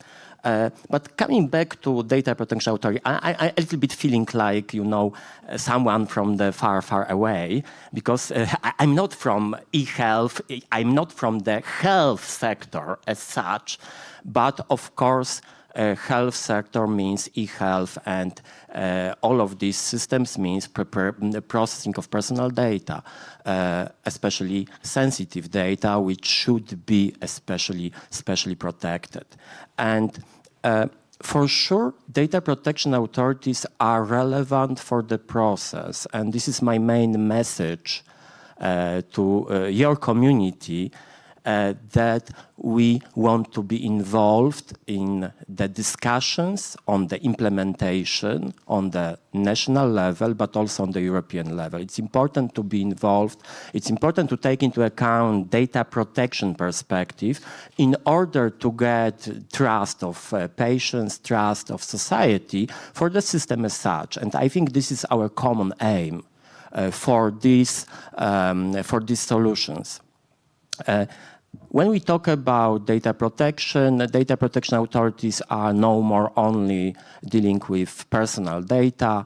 We need to see wider perspective on the one hand, from the perspective of EU legislation, which is wider, you know, the whole European data strategy. Within the whole European data strategy, European data spaces are, you know, it's the first, the most important, but it's not only one, especially for the future, but also Data Governance Act and the role of the Data Governance Act and all stakeholders, but also which is not directly connected, but it's important for our discussion. Behind our discussion, this is AI Act, which should also be taken into account when we talk. It's not only buzzword, but it's important to see all of these elements. And this is also the role of data protection authorities when we talk about the implementation of the e-health systems. And I think from our perspective, it's not a new issue. We discussed electronic health records issues for many years on the national level, on the European level, and we noticed, you know, main challenges, risks. I see EHDS as an opportunity for all member states, because it's a great opportunity to create standards and to establish harmonized models for the role of patients, data subjects in the terminology of GDPR, but also for the creation of the harmonized rules on the national level. This is the challenge for Poland, for example, that we can create unified models, not dual, European and national. This is the main challenge from the perspective of personal data protection. Thank you. Oh my God, Piotr, it seems like, you know, for IT person, like a dream word, no? Just one star and everyone using it. So I really wish for this, and I hope we will have this happening. Kenneth, I need to tell you, I know Kenneth since 2010. When I started the career, we started in the Polish Ministry. We also receive a lot of funds for the digitalization in the Polish Health Agency, in the Ministry of Health, and then Denmark, as it is now, it was one of the pioneering countries which had so many services implemented. But what we heard at the conferences, it was so revolutionary for us at the time. And I still like to repeat it. And that's why it's so important in this conference, because in your country, you always started from the patient perspective. You always said, we have this demand of our citizens. We have studied the number of patient journals, electronic health records, hospital histories, and this is what we see is lacking. This could help our people to feel better, feel empowered, and then us to provide better healthcare. And this is why we are putting funds to implementing digital solutions. And at the time, 15 years ago, it was actually the other way around in most of the countries. The digital systems for health didn't exist that much, and we all received the European funds to implement them. So we started from the technology, funds, and possibility, and then we started looking for, only when it came to what Magdalena was saying, the uptake, to whom we did them know, and why suddenly the system is amazing and no one uses it enough. So over to you, Kenneth. Tell us about this journey. Tell us how you continue and what you already have as this great fundamentals for European health data space. Thank you very much, and thank you for inviting me to be in this panel today. I think it's a very exciting day that we have had so far, and also to come, I believe, and I'm very also what can I say, impressed with all that is being said, and I'm also a little, what can I say, overtaken by all this talk about the European health data space, which I also find very interesting, and which is something that we put a lot of efforts into, all of us across Europe. I think we stand at a very central moment in time now with implementing that, and I think for once we actually have a common goal in Europe to work towards having our systems being interoperable. I think it will take time, and I think it will be very difficult, but I think also that the vision is very interesting. But coming back to the Danish situation, yes, we have been working with digitalization for many years. It actually started back in the late 90s, where we had local electronic health records in hospital departments. They were not at all integrated. They were not at all interoperable. And in the early 2007, we had a structural reform taking place where we were to merge 14 counties into 5 regions, and at that time we had 27 different EHR systems in healthcare, not interoperable. So that has been a lot of our focus over the years, that we today are in a quite good sweet spot, so to say, with a limited number of electronic health records that are to some extent interoperable. Moving towards the citizen perspective, in Denmark we have a number of solutions in place that target our citizens. We have a portal which was established in 2003 or 4. In the beginning, showing you information from your electronic health record from the hospital, and also being able to look up into one of our very big registers that we have called the National Patient Register, where you can actually see your hospital treatments dating back to 1977. And without disclosing my age too much, I can tell you that if I go in there, I can see that I was admitted to hospital in 1979, and I was there for 5 days, and I was discharged with colic. So I think a lot of us have had that diagnosis when we were small. But just showing you that it is quite comprehensive. Today, we have a number of national services. The one which is most prominent for us is actually it might be called e-prescription service. It is called the shared medication record. It is about sharing medication information. So we don't have prescriptions, so to say, in Denmark. We have sharing of information on prescriptions, so that you can, for example, go to the pharmacy and pick up your medication. The doctor can see your medication when he receives you for treatment, or she receives you for treatment in hospital with a GP, specialized practitioner. And you as a citizen can go in and see what is my current medication. And if you run out of, dispensing possibilities, there are no more dispensations on the medication that has been prescribed to you, you can renew it through a web interface or through an app. Moving further along, also along the lines that we talked about, what can the patient, how can we take away the bad conscience, if the patient should have such a bad conscience, of not being able to serve themselves. We have, the last introduction we have made is, we have made what we call a unified patient overview, which is about people with multiple diseases that have a lot of appointments in healthcare. They are able to go in and see their appointments through all of healthcare with the GP, the specialized doctor, other healthcare professionals, and see a complete overview of the appointments that they might have. And as you probably know, if you are a multiple disease person, then you might have a lot of appointments, and you might sometimes lose the overview of those appointments. And those appointments are possible for you to see through the portal. I could talk a lot more about it, but time don't permit. But thank you very much for the opportunity to give this introduction. Thank you, Kenneth. That's incredible, no? Electronic medication from 97, when we already know that once we have system, usually backwards nothing will be digitalized. So we will start from the beginning. So it's a beautiful story.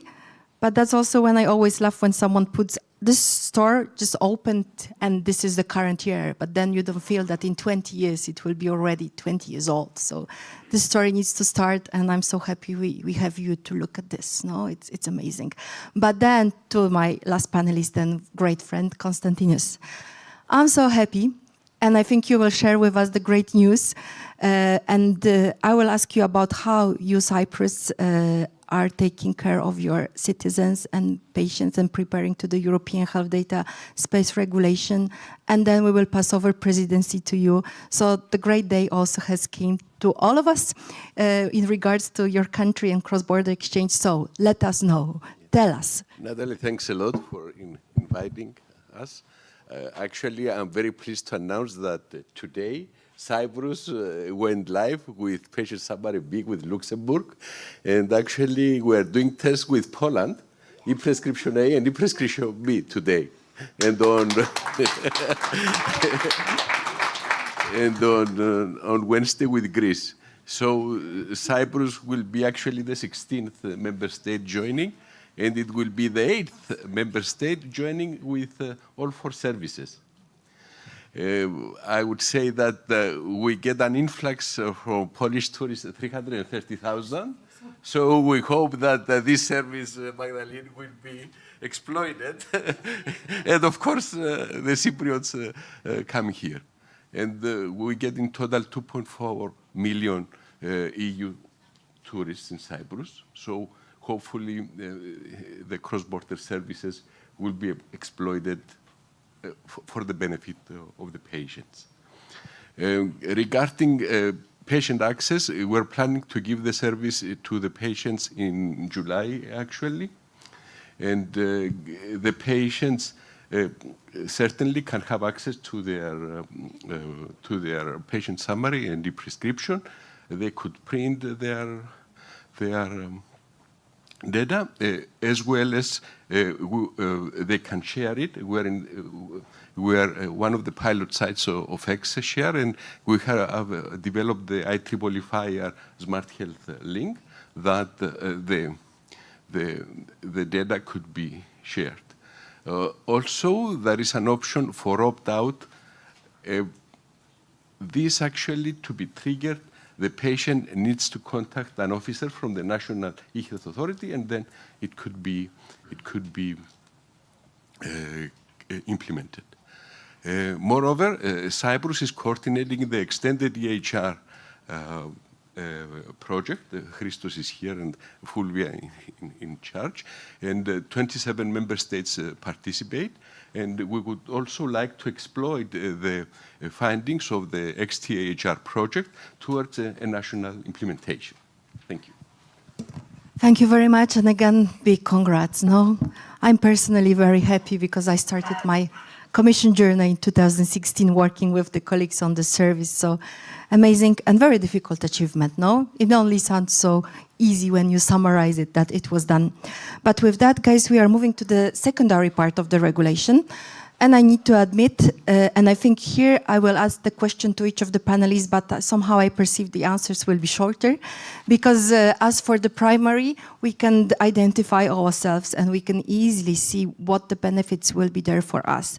Then in the secondary use of health data and the possibilities which are coming with this, the path is a bit longer and it demands a lot of experts in between to analyze those data for us.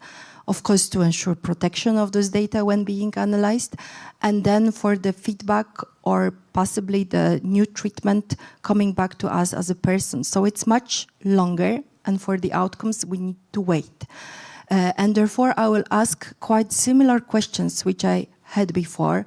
What, based on your experience, the institution for which you are working now, what might be the possible or the positive or negative or challenges, outcomes of enabling and actually standardizing, because this we can say, we are standardizing the way how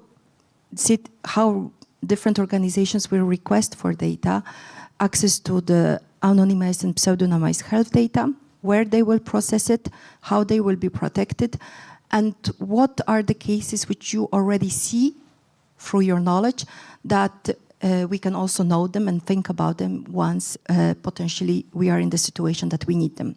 So, Paweł, over to you and from your perspective.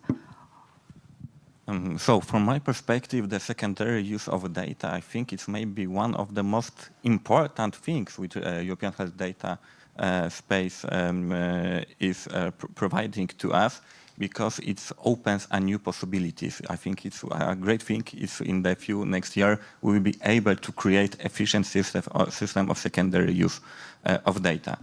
Why?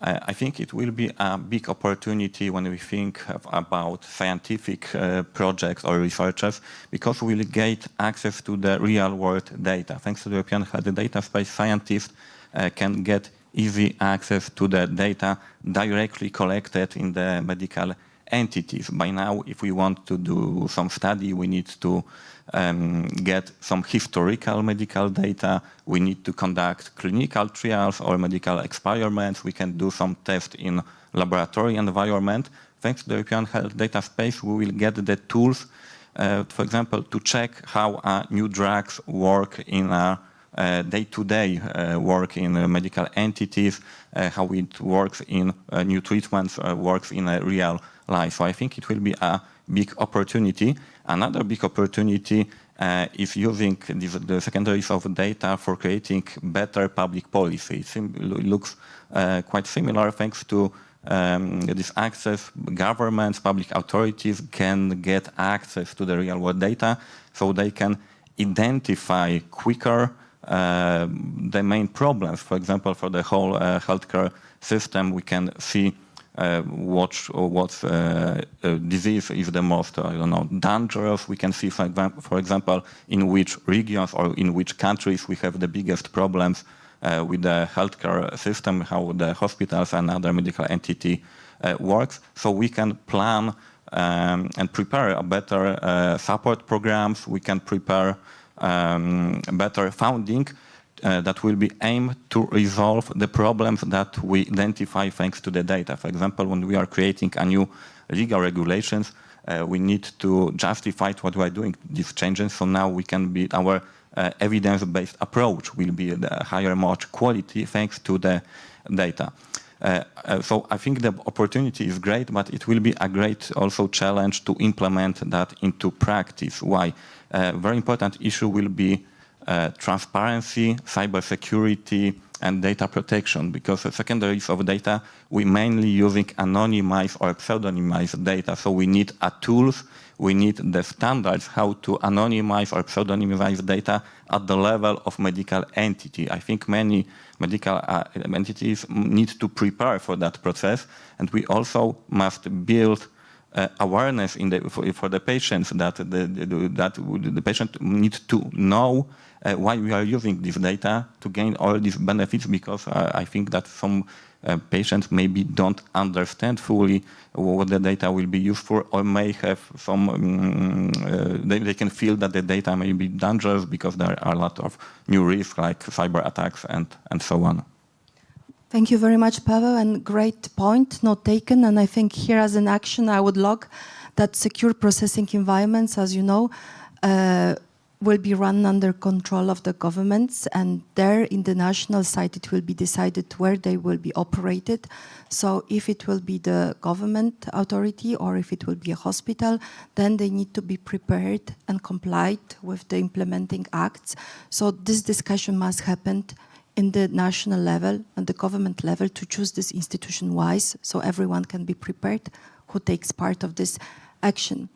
And now, Jacob, over to you. As we already learned that we, as a patient, we should be provided with the information. I love it. So I will stick to this. I would like to then ask you, you have all of us here and many more representatives of different institutions. Hopefully some of us will be hearing us online. What we should do, what they should do to make sure that in 2029, 30, patients will see what are the benefits for them, and then they will wait eager for the secondary use of data and not feel like, oh, my data are being stolen. So tell us, how do you think from your current perspective?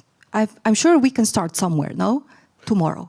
We definitely can. The question is, and I wouldn't like my first part to be misunderstood. I'm not saying we are not to educate patients, and there are things which are obligations for patients we should be expecting of them. That's not the point. My point is patients and their understanding shouldn't be an excuse for us not to act in the best possible way for their benefit. And this is a huge difference, because if we're working out, when we are doing our best, we actually try to incorporate educating patients as well as a natural part of our job.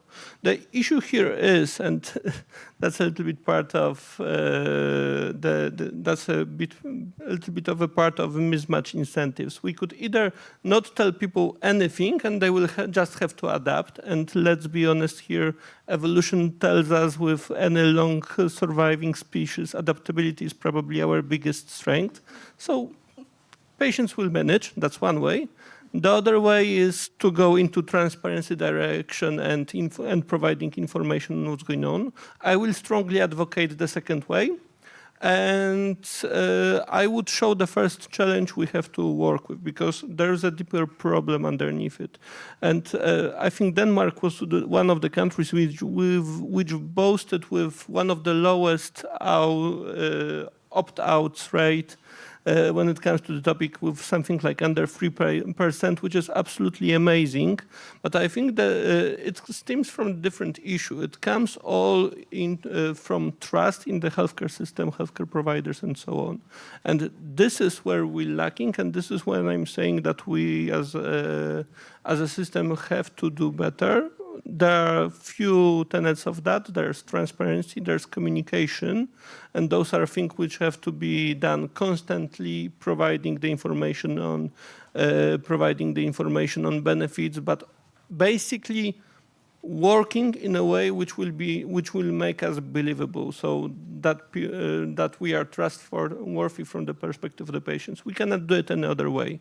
And this is the highest challenge. Look at the situation in Poland, when the official dissatisfaction with Polish healthcare system, so how it is perceived, is very high. Basically, there's a recurring study every 2 years showing what's the satisfaction of healthcare, the provision of healthcare services in Poland every 2 years, done by SEBOS, and it says like 70% dissatisfaction rate in Poland. The interesting part is there's a subgroup which is much more satisfied than the rest of the community, and those are the people who are using healthcare. Basically, if you're not using healthcare, you're dissatisfied because you heard stories. If you're using, you probably will have much better opinion. Not great, but much better, definitely much better. And this is very important because then we're looking into what builds the better opinion on healthcare system, and the answer to that is communication. And your relation with healthcare providers, with healthcare professionals, this is the thing which impacts the most, and this comes from the studies. We also done similar studies as an office.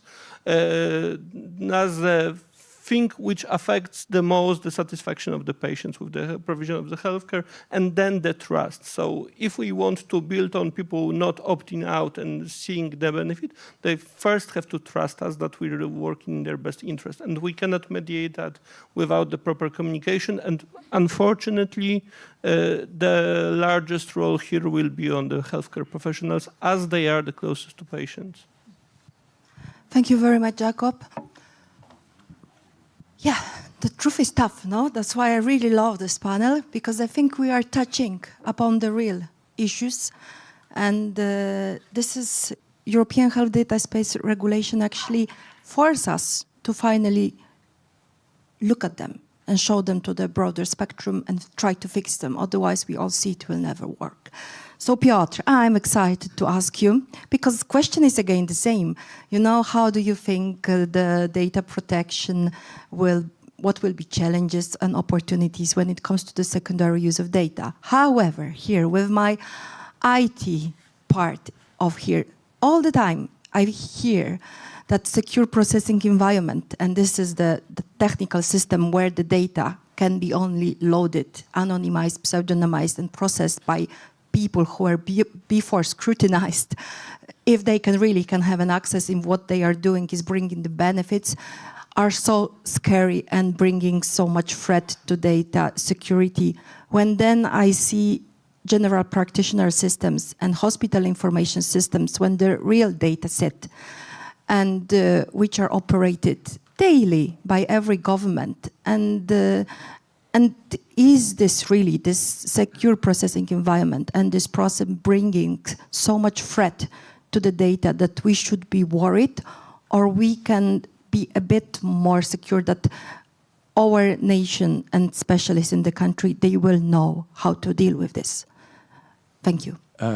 I'm a lawyer, sorry, I'm not a technician guy, but what is important?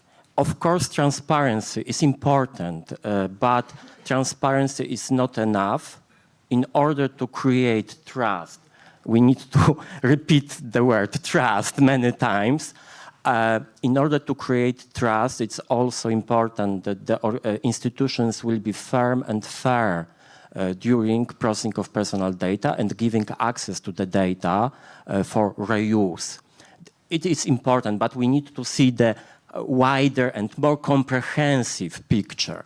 What is important from data protection aspect, from the data protection perspective, which is more focused on technology and security, it's just guarantees when we talk about security space, safe space and security measures in place. Of course, anonymization, pseudonymization, but from the practical perspective, what does it mean? This is the typical question. How to deal? Are these data anonymized or not? And what is important, I think this is the main challenge. We need some kind of excellence centers, some kinds of the supports, assistance for all entities on the national and European level, how to create standards, best practices in terms of anonymization, pseudonymization techniques. For example, European Data Protection Board adopted just guidelines on pseudonymization techniques, but it's not enough, of course. And the second one, we always talk about anonymization and pseudonymization. But when we talk about reuse of data, it's also in the wider perspective, we need to remember that we have more safeguards. Not only anonymization and pseudonymizations are important. We need to do more. Thank you.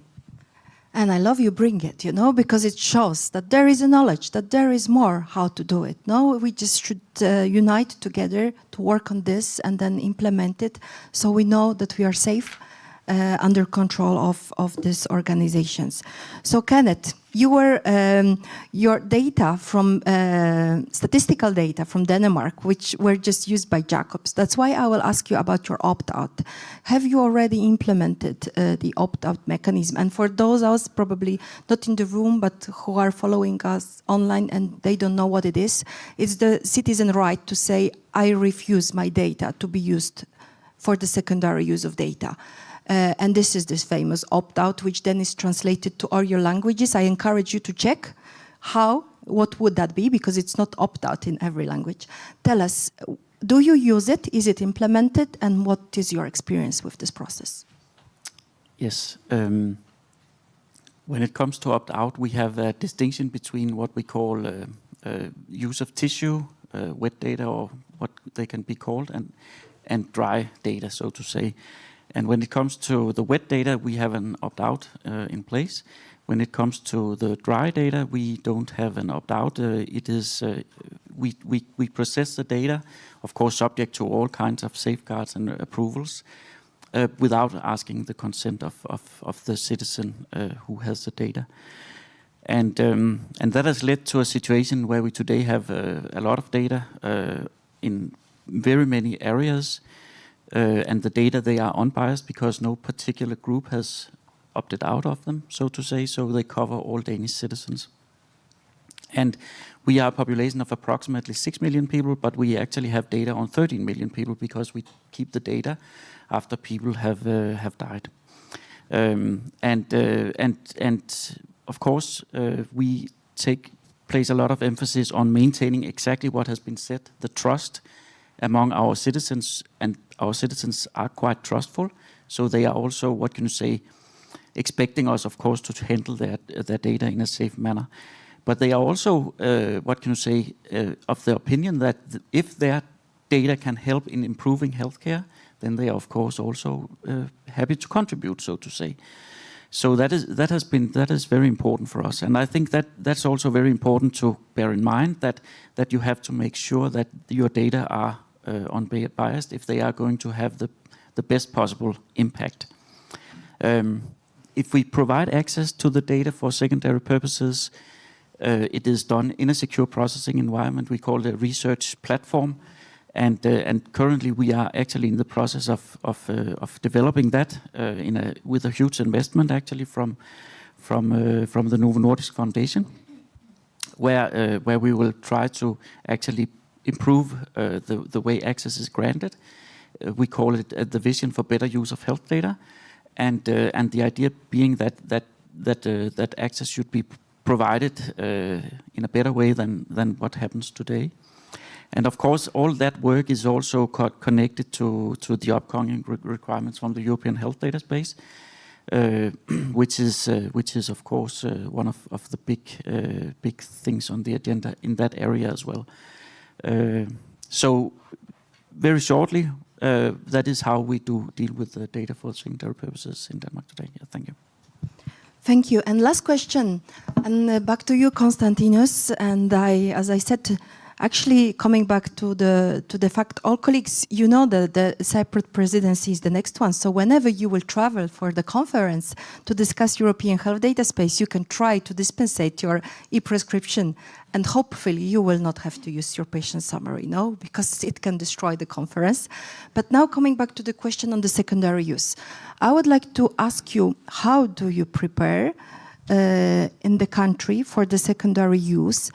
And also, I would like to ask you, because when I had the privilege to start drafting this regulation for the My Health at EU part, at the time, we were assuming that this mechanism also applying for the access of the data in the system, which me and my team are working on, where actually someone, researcher, government, can apply to the access of the data from different countries, might be potentially useful for the smaller countries, because you might need more different information to gather more insightful research. So for example, now guessing, it might be useful for you that your data will be analyzed together with Greek data or other nation data in the future to provide some benefits to your own citizens. Over to you for this last question. Thanks, Natalie. The national e-health law was published in 2019. So we have a young law related to e-health, and that is needs some, I would say, to be fully harmonized. We will revisit the law, and we're doing now an impact assessment, and by 2026, final touches will be carried on the law to be fully aligned with EHDS. And for EHDS, we plan to go live in November 2027 as we got the fund from HATEA with 20 other member states to implement the EHDS infrastructure in Cyprus. I would focus that I think for EHDS, it was the topic of the keynote lecture. Data. High quality data is very important because high quality data will allow us to do proper data analytics and then do predictive modeling, do explainable AI tools that are very important not only to the patients but to the health professionals. And the challenge is to get the findings from the secondary data and feed them back to the primary use for routine care. This is the challenge. This is the challenge, not only for policy making, but also to develop the tools to go back to the primary use. And this is what we envision, actually, for the Cyprus. I would also like to share, as you highlighted, rare diseases. For example, there is a rare cancer disease, schwannomatosis, where we have less than 30 cases. And actually, we developed a simple AI guideline tool that we have demonstrated actually this last week in Spain in the Patients Forum, and it was received very well by the medical community because this is a rare disease, and we developed such tools to help the physicians in the EU to handle such cases, and especially in Cyprus where we have few cases. So the target actually in the context of EHDS is to share, starting from rare diseases, for example, to share all these cases and to offer a better service to the citizens. Thank you very much. Colleagues, we are finishing this panel and we have time to take one or two questions briefly. I just wanted to make sure that I hope that what you will take out of this panel is that what are the real objectives of this regulation. Go back to your work, rethink if what you are doing, this is the aim and purpose, and discuss with your colleagues. And I hope we brought some real life examples how our daily work can change the future. And there we have a question, so please, with microphone. There's a question, I think, to Pavel, but if everyone is welcome to answer. I have a question to you as a doctor. How do you think the opt-out impact your judgment as a doctor if you do not see the full history of the patient and the full records? How does it impact your judgment or your treatment? Thank you. I think the answer will be difficult for me because I am not a medical doctor. I am a lawyer, so I don't want. I can't explain how it changed my judgment, but I think it will be important that too many information for the doctor maybe not be good as well as not enough information. So I think it will be a great exercise for us to create the system that the doctor will get enough enough information that they really need, and they need to be sure that they have access to the information. No other information, I don't know, patient is not hiding in the system. I think it will be another the trust. Also, the healthcare professionals need to trust that the data they get is a high quality data. They should know that some part of data maybe they are not, they don't get access to this sort of data. That they have the most full picture what we know about the patient and what we didn't know because, for example, the people the patient use the opt-out mechanism. So maybe I will add to Kenneth, why you decided not to give the opt-out option for the primary data in Denmark? For the secondary data, it was opt-out for the secondary data. So, of course, if when it comes to primary data, we collect data when people seek treatment, we collect that data. But if you don't want the data to be shared, then you can block access to those data. But you will, as a healthcare professional, be able to see that data has been blocked. And then, of course, if you have a patient, it's blood all over the place or unconscious or what you could have, then you can, of course, get access to what has been hidden. But then you have to, of course, justify why you did it as a healthcare professional. Thank you very much, colleagues. And with this, I can invite you to the lunch. Enjoy. Thank you.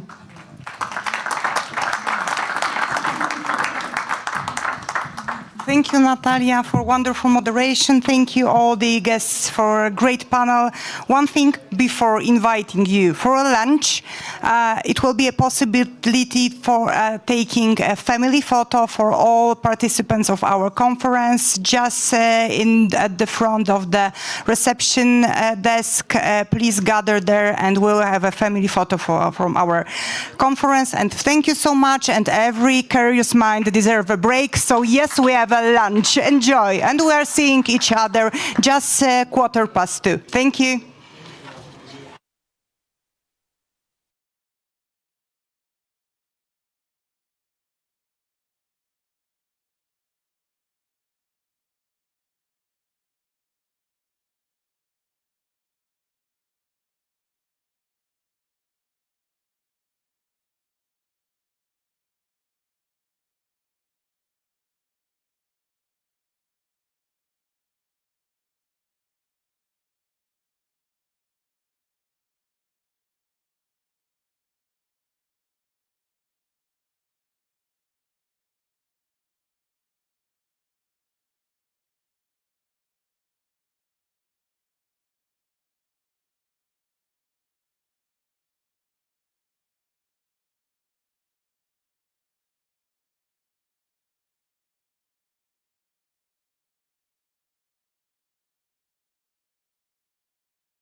our third panel, cybersecurity of data. What do we do to protect it?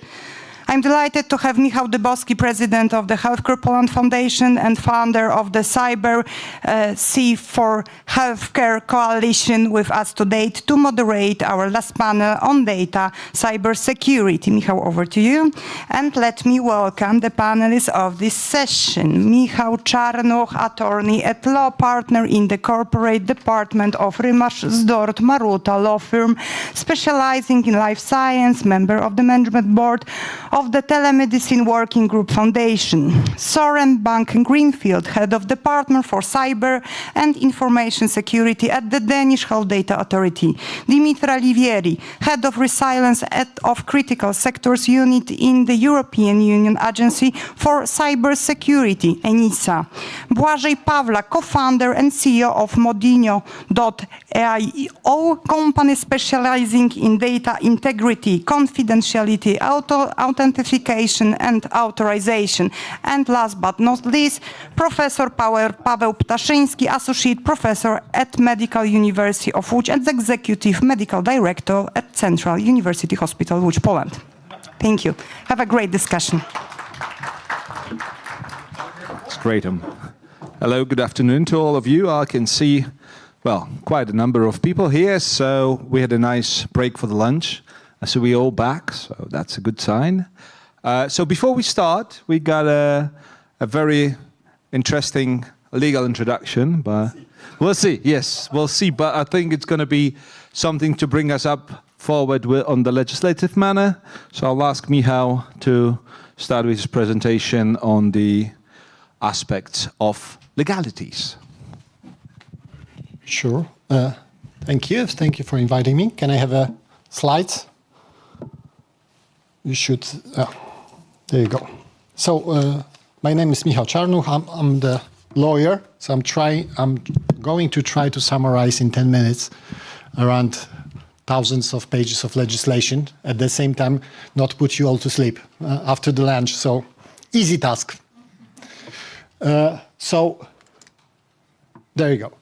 So what I'm going to talk about? I'm going to talk about regulations regarding the patient data in the European Union.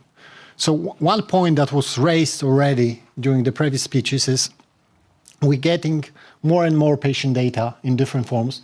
So basically, it's not if, it's why. If you look at the type of data most viewed, widely accessible, we're talking about medical records, we're talking about the medical registries, scientific institutions, a lot of data, e-prescription, information identification. Of course, some of the data, it's harder accessible, mainly due to the size, mainly due to the interoperability. But I think the main takeaway from this one is we're gaining more and more data. And we're gaining more and more data on specific health issues. Of course, there will be a big problem of interoperability and the quality of the data. But the data, this is we need to figure out how to live with. So how works the regulatory system in European Union and national legislation? So basically, if you look at the European level, of course, there are more, but main three areas of regulation. So you get the protection of fundamental rights, so GDPR. It also includes the medical data. That's, of course, because this is part of personal data. The other one is common security framework, so NIS2. And the third one that was talked about mostly today is the cross-border provisions of services. And on the national level, you got medical law, patient rights, technical information, reimbursement incentives, all the stuff that happens between the payer and the patient and the hospital service providers. So in a gist, this is the regulatory overview. So how the system is built. So you got the fundament, the baseline is general principles of data protection. Of course, it's about all the personal data, but includes the medical data also. That's highly specified, highly personal types of data. The other one is requirements for cybersecurity and risk management systems. So NIS2, that was introduced last year, should be implemented. Some countries didn't, but it's in ongoing implementation. And the Third one, connected only to healthcare. It's a European health data space. So common medical documentation standards, possibility of primary and secondary use of data. Basically, I think the goal here is to build a common data market. So building from the success of common markets in European Union, that was a huge success. We're trying to pursue that in digital fields, starting with health. But the idea from European Union is if we manage to do that, we can manage in different fields also. So what are the main principles of GDPR? So as I mentioned, GDPR covers all the data, but also covers the patient data. So can be processed under strict conditions. So we are talking about a couple of them: lawfulness, fairness, and transparency. So basically, you need the legal grounds for processing the data. Purpose limitation.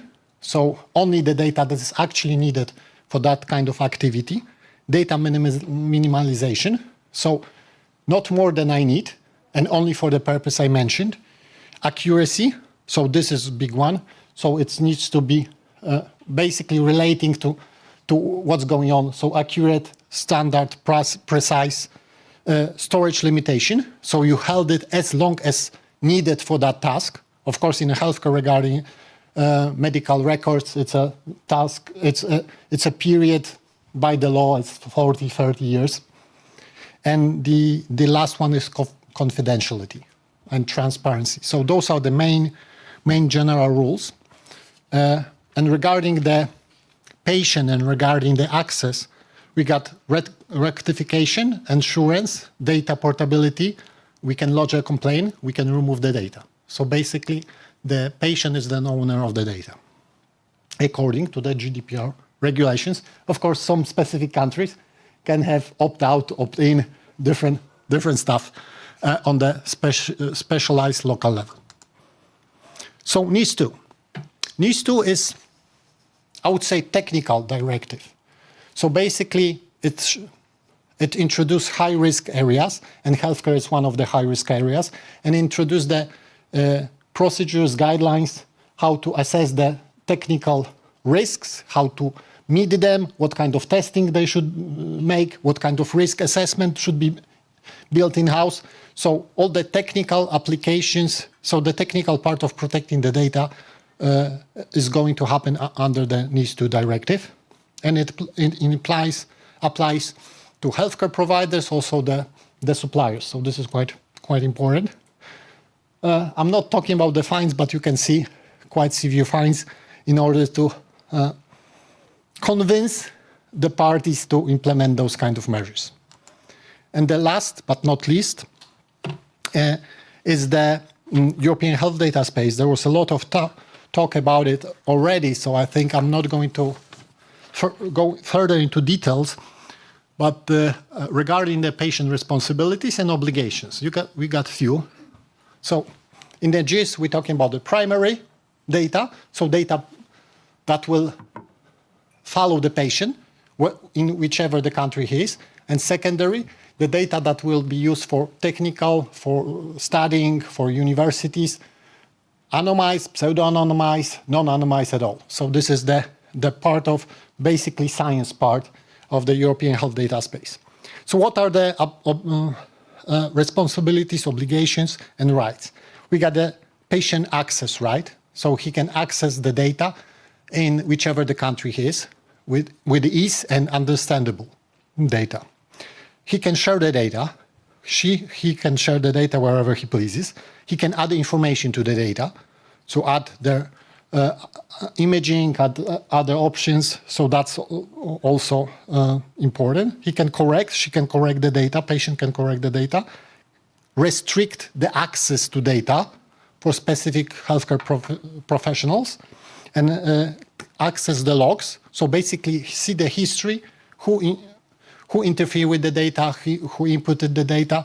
So there's also a possibility, and there's obligation, transparency and collaboration with sharing the data, sharing the right data, collaborating with healthcare service providers in order to have the most up-to-date data if necessary.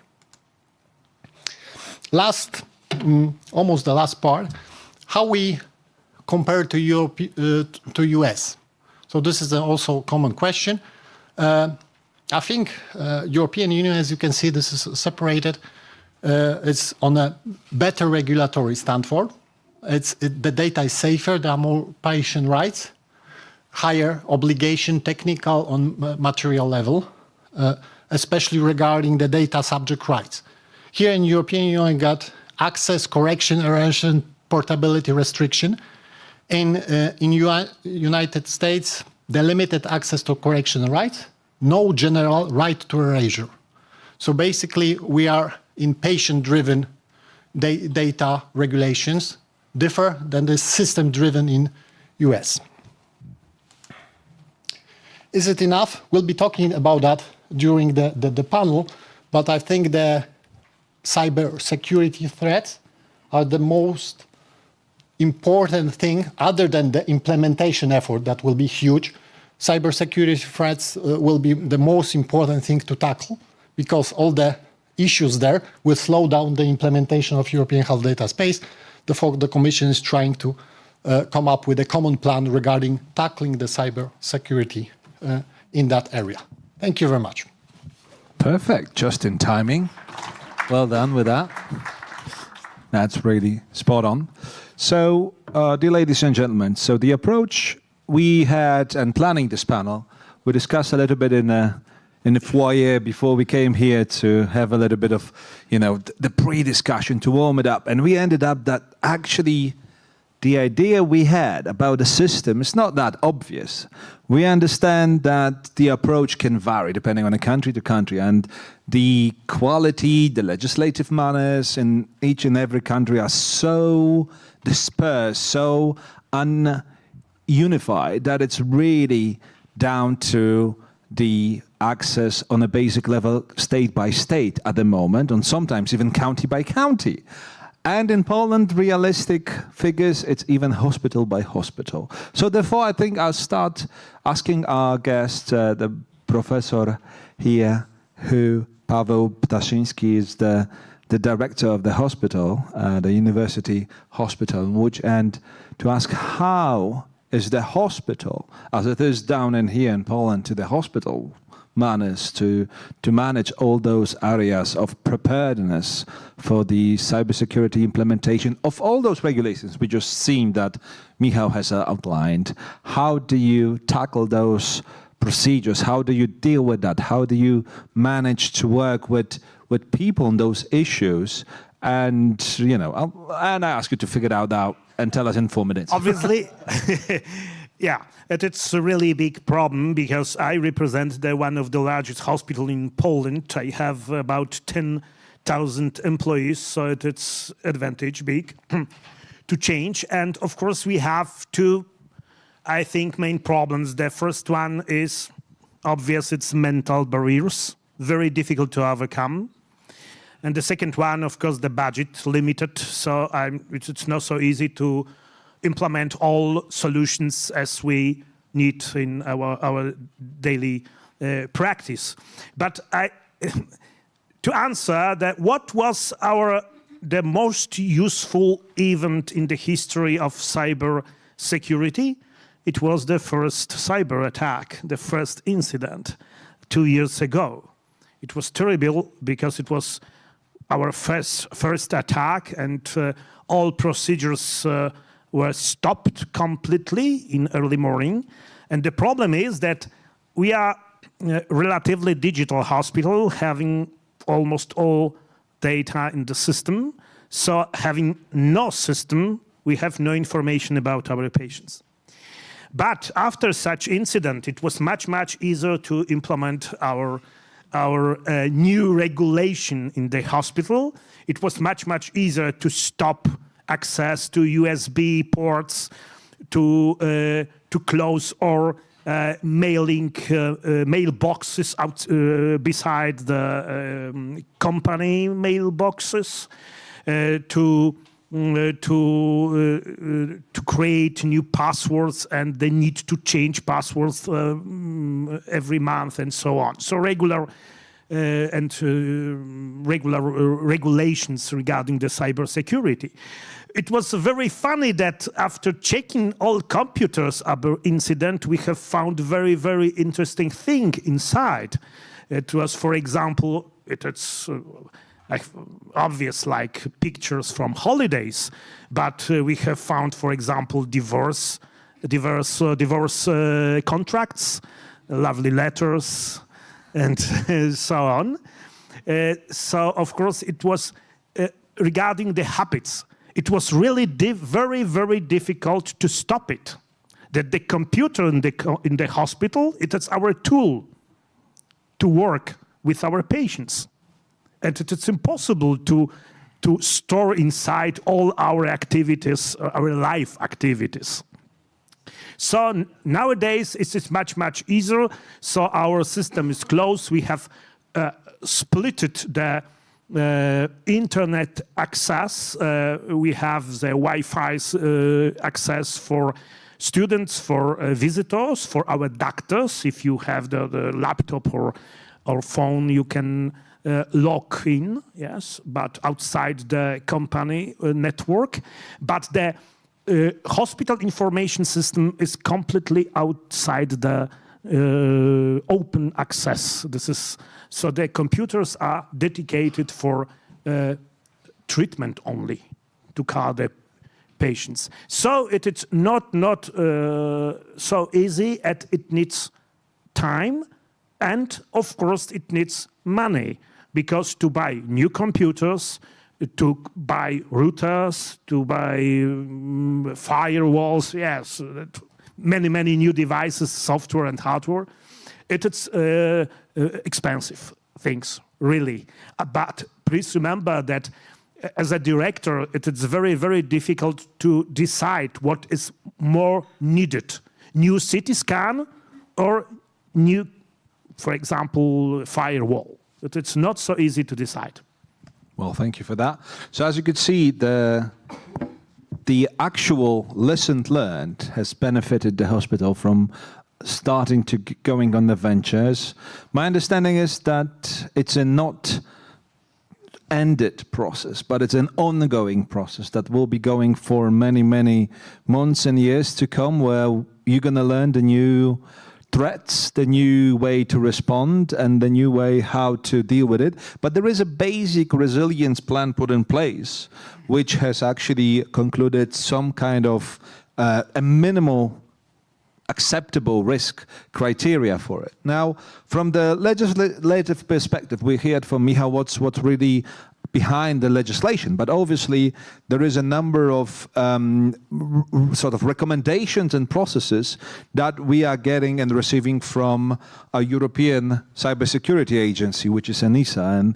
And to that, I would like to ask our the head of resilience at the critical sectors, so Madame Dimitra Liveri. So if you could just outline for us, how is the work of ENISA trying to tackle and guide the hospitals on the way that the healthcare providers could benefit from the minimal standards, from the processes? How do you see this moving forward to sort of set up a standard common goal? So all those beautiful things we talked about earlier, so, you know, My Health Access, EHDS, and all the other things are being made and safe and secure. Thank you. Thank you so much, dear moderator. So, a few introductory points for many of you that possibly do not know ENISA. ENISA is the European Union Cybersecurity Agency, so we are part of the European Union legislators. We are the agency that is supporting the critical entities described in the annex of the NIS 2 to implement what is required under this directive.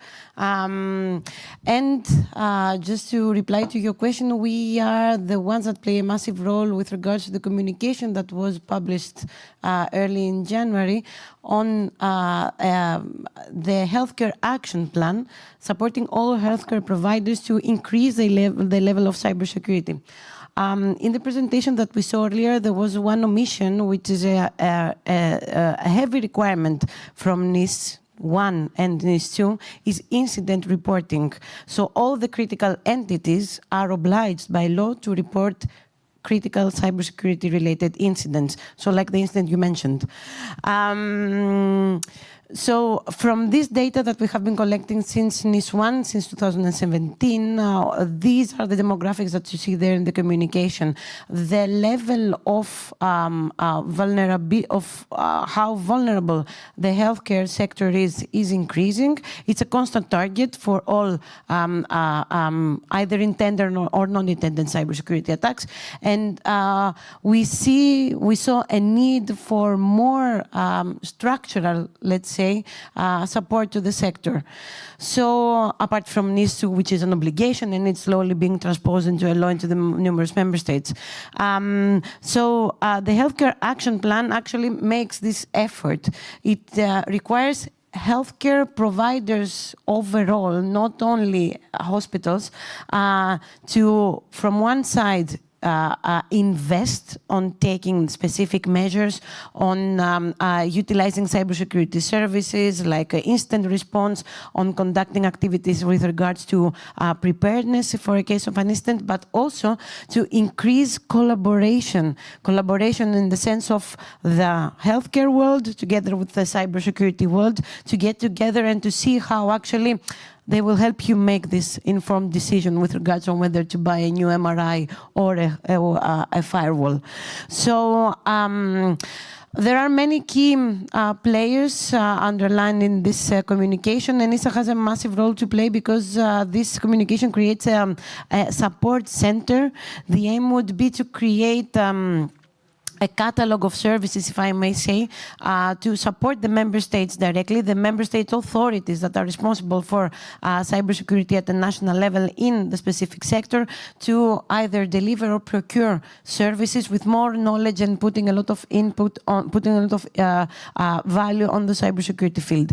And at the second stage, it comes with funding, several ways of funding for specific solutions, funding for specific services, funding for empowerment of the cybersecurity authorities at national level to support and build together higher level of cybersecurity for all the healthcare providers. Well, thank you very much for outlining that. So these are the guidances that shall be considered while implementing, obviously, the regulatory framework. So I'll move on now to a person who actually is already deep in the process of managing the cyber information security, which is Søren Yu.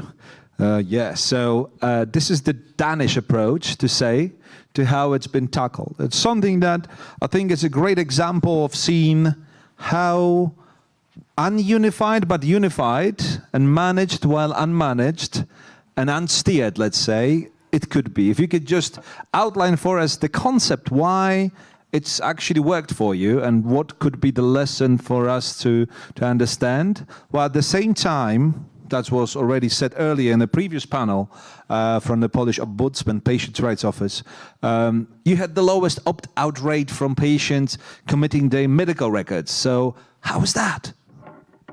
Thank you. Yeah, it's good questions. Well, I think the Danish approach was maybe, I call it, maybe sharing is caring. It's kind of taken from Portugal, where are you, Portugal? So we kind of share the data for the common good of the Danish healthcare sector and the Danish other members of the society. So we have a long-standing tradition of, as Kenneth also said, that we have trust in both our fellow humans, but also the government. So we don't trust hackers, though. So our, you could say, trust, what we're working with is actually trying to protect us from those.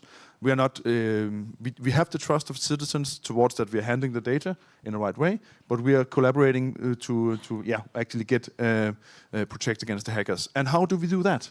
Well, we do that by establishing circles of trust. So one hospital, maybe if you have a unit that orchestrates on top of that, then get the hospitals to come together, not just the hospitals, but maybe even also the supplier or the government. And then we create, you could say, a common initiative, a strategic level, saying, okay, what do we want to do as Denmark? and we do that for all the actually all the operators. And then we have one, that's me in Denmark, that are our Danish Health Data Authority, that are the orchestrator of these initiatives. But we are voluntary. So everything you could actually say, I don't want to do this as a hospital, but when we create solutions, initiatives that create value, then you want in, because then you can actually get initiatives and good, you could say good technical solutions from somebody else. You can actually up that and use that for yourself. So we share, we trust, and we collaborate across Denmark.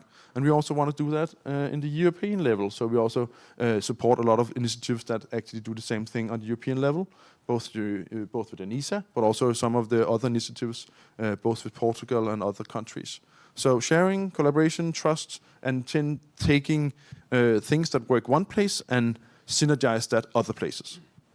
Brilliant. So a usual, but very well. Yeah, sounds easy. Yeah, it does sound easy. But as we know, every single item and every single hospital, every single process is different at different levels. That's what we know from our background. Obviously, I do presume that over the years where you managed to get the public to trust enormously in the healthcare sector, and the cybersecurity agency like yours is actually being supported. But obviously all these operations are being managed through the means of the business or the technical solutions that are actually providing those services. So I wanted to ask a little bit out of the box question now. What technologies, what processes, what standards, what tools could be used to actually support the process of having a better overview, technical understanding of the threat, monitoring, reacting, and thinking out widely about it? And I will forward this question to Błażej Pawlak as a business owner and a founder and a CEO of a company that's providing the services. What do you think that from this perspective of the landscape of the service providers, on the service providers, yes, you can offer to the healthcare, for example, and what the standards should you met to actually make sure that everyone builds the trust in what you're doing for the hospitals and for that data processing? That is a very long question. And the answer is probably going to be much briefer than that. Thank you for having me, by the way. So I represent a startup, so I can relate to the budgetary limits over here. But we're trying to navigate some of the things that the EU and other regulatory bodies, like in the US, are throwing at us. But it's for the better. I think that from our perspective, I can definitely tell you that security does not sell. It's a very hard sell to most of the guys. You, Søren, you're in the industry, so everybody who knows what they're talking about, it's an easy thing, right? It's like we're talking about motorcycles, you know what kind of motorcycle you drive, it's an easy sell. But if you're talking to somebody who has no idea about security, it's like, why should I care, right? So, and it's true for the medical sector, including medical devices, including industrial sectors, so industrial IoT devices, and everything is getting more and more connected these days. So where it all starts, here, with a thought in an engineer's head, or maybe the manager's head, or maybe the head of the department, meaning security by design. So first, all the software and all the procedures, it has to start at the level where we manufacture something, right? So the thought manifests as a device or as a piece of software that helps the hospitals manage something. So it has to be not only secure by design, implementing state-of-the-art cryptography, for instance, and state-of-the-art procedures designed by such organizations as here, but also it has to be, and that's a huge challenge, a good user experience. So it has to be easy to implement, right? So all the regulations are helping. They're driving security, because if you're, one thing is the regulatory requirements are driving the security departments, hey, we need to take care of this, because if not, then we're going to be vulnerable, and then incidents will going to happen, and we don't want to, at worst case, it's going to be just embarrassment. Well, the least worst case. The worst case was going to be monetary compensation. But on the other hand, I think that what I'm missing here is still with GDPR. I've seen that in the enterprise sector. Nobody cared until the first 1 million euro or 1 billion euro fine was issued. And that's a problem. And I think that we should have something like Cyber CE Plus, almost done here, meaning that certificate, European Union certificate that a certain product is allowed to go and be sold, but by cyber, meaning that it's secure, by plus, meaning that it is supported for a long time. There are devices out there, and you're probably in your hospital, that are more than 10 years old. And they're heavily outdated, they're vulnerable, and we already can see cases of those being abused. So there has to be ways to motivate the industrial providers that will sell to the hospitals that very often have the dilemma, what should I do? And so you should be driving the solutions that are easy to implement. And the other one, I think the regulatory bodies should enforce, audits, things like, are you compliant? Is this going through? So it's both ends. Okay, so then it reminds me of, there's a Polish saying, meaning that the best way of get anything implemented is through a big shtick. So, if you get the right one, the right size one, then it will happen. But obviously we don't try to put that in place these days anymore. But yeah, sometimes it does. Well, Michał, so I'm going back to you because we started from regulations, we're going back through to the regulations. Now, can we somehow, and can you see the way we could try to do for all the states across the EU what the Danish colleagues been representing so far, that there is a trust in the state and people can really rely on what can be delivered. Is that really the CyberSec Plus, or is it something else? This is a tough question, right? Because it's different nations have different approach to the governments, right? That was built through years and years of contacts. So Poles aren't very trustworthy because trusting the government, because for a long time the government wasn't ours. So I don't think we can do that with one regulation. So I would say I would use the levers we have in different countries. So there are groups that we trust. If we trust doctors, we should use doctors. If we trust government, we should use government. If we trust private institutions or some kind of outsourcing certificate, we should use that. If we trust that other nations are doing the good work, we should use those examples. So I would say that would be the mix of ways, and carrot and a stick always works, right? So I guess same with retirement, right? It's like no one would save for the retirement. That's why it's obligation. So probably the same stuff we should use with the data. But everyone is talking about the trust, and it's very, very important. But I think what's more important is usefulness of the system, right? It's like, why? Because it's always balance between 2 or 3 values, right? So how much I trust and how much I'm gaining out of it. And I don't totally agree that people only use the systems they trust or fully understand, or they need to have a full knowledge to share the data, because TikToks, Meta, Googles, and everyone, we share a lot of data. And why? Because we fully trust them? Or why? We have full knowledge about the algorithms? No, because the usefulness or connectiveness is there. I'm not saying this should be the blueprint for the healthcare system, but I think we should get few TikTok executives and think about how to build on this is needed when it's needed, of course, because the problems will arise. The data will leak somewhere.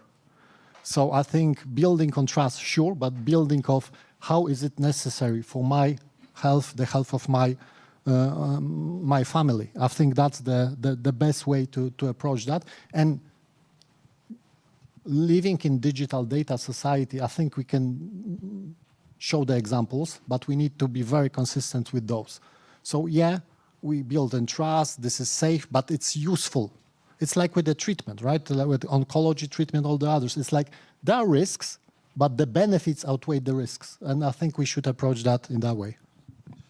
So I'll go back now to the representative of a hospital, because Pavel, we discussed that there are some challenges that you overcame after learning the lesson. You've heard what could work. Now, do you have a concept, a plan, how you can actually take a part as such a large hospital unit for the patients, for the local community, for your stakeholders as well, right? How you can drive the change in the local environment, the ecosystem of your hospital? What should be the outcomes, the communication? What's your thought on that? So having such experience with the incidents of cyber attacks, so my topic is to build completely paperless hospital in the near future, and to be ready to share my data with all who need such data. But the problem is at this moment that, of course, I need to teach, to train my staff. It's time consuming, and it's even expensive because I need very good teachers and tutors to help me, because I and my staff very often do not know what to do, yes, and what would be implemented at this moment in such a big hospital. Of course, we need new solutions and effective solutions. And regarding the cybersecurity, we need new regulations, law regulations, because very often by law I have a problem. It is safe to give the data or not.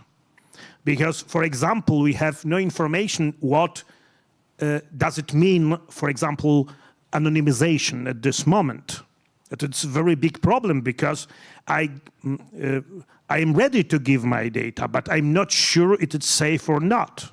It's risky, because by law I am responsible for all data in my computers. So it is very risky. So I see that some of my colleagues are afraid to be ready to start with data sharing at this moment, and they are waiting for new regulations, of course. The third is to know that we have no effective methods against cyber attacks. And it is important to say my staff that about that fact, yes, and that we understand what we are doing every day using computers and using patients' data every day. And at the end, important regarding the data sharing is that please remember that data collecting and storing is time-consuming and expensive. So I am ready to give my data, but I expect money. Honestly, it is my opinion that without that, it's a big problem. Why? Because very often we have information, but no data. Because the quality of data is very often very, very poor. So please remember that there is big difference between information and data. Data, it means we need algorithms. We need HL7, for example, formats. So very often in our computers, in my hospitals, for example, we have information only, no data. But it's under discussion, so maybe it's true, maybe not. I'm waiting for your comments. But it's important that I am open, I am ready, but it's not so easy very often.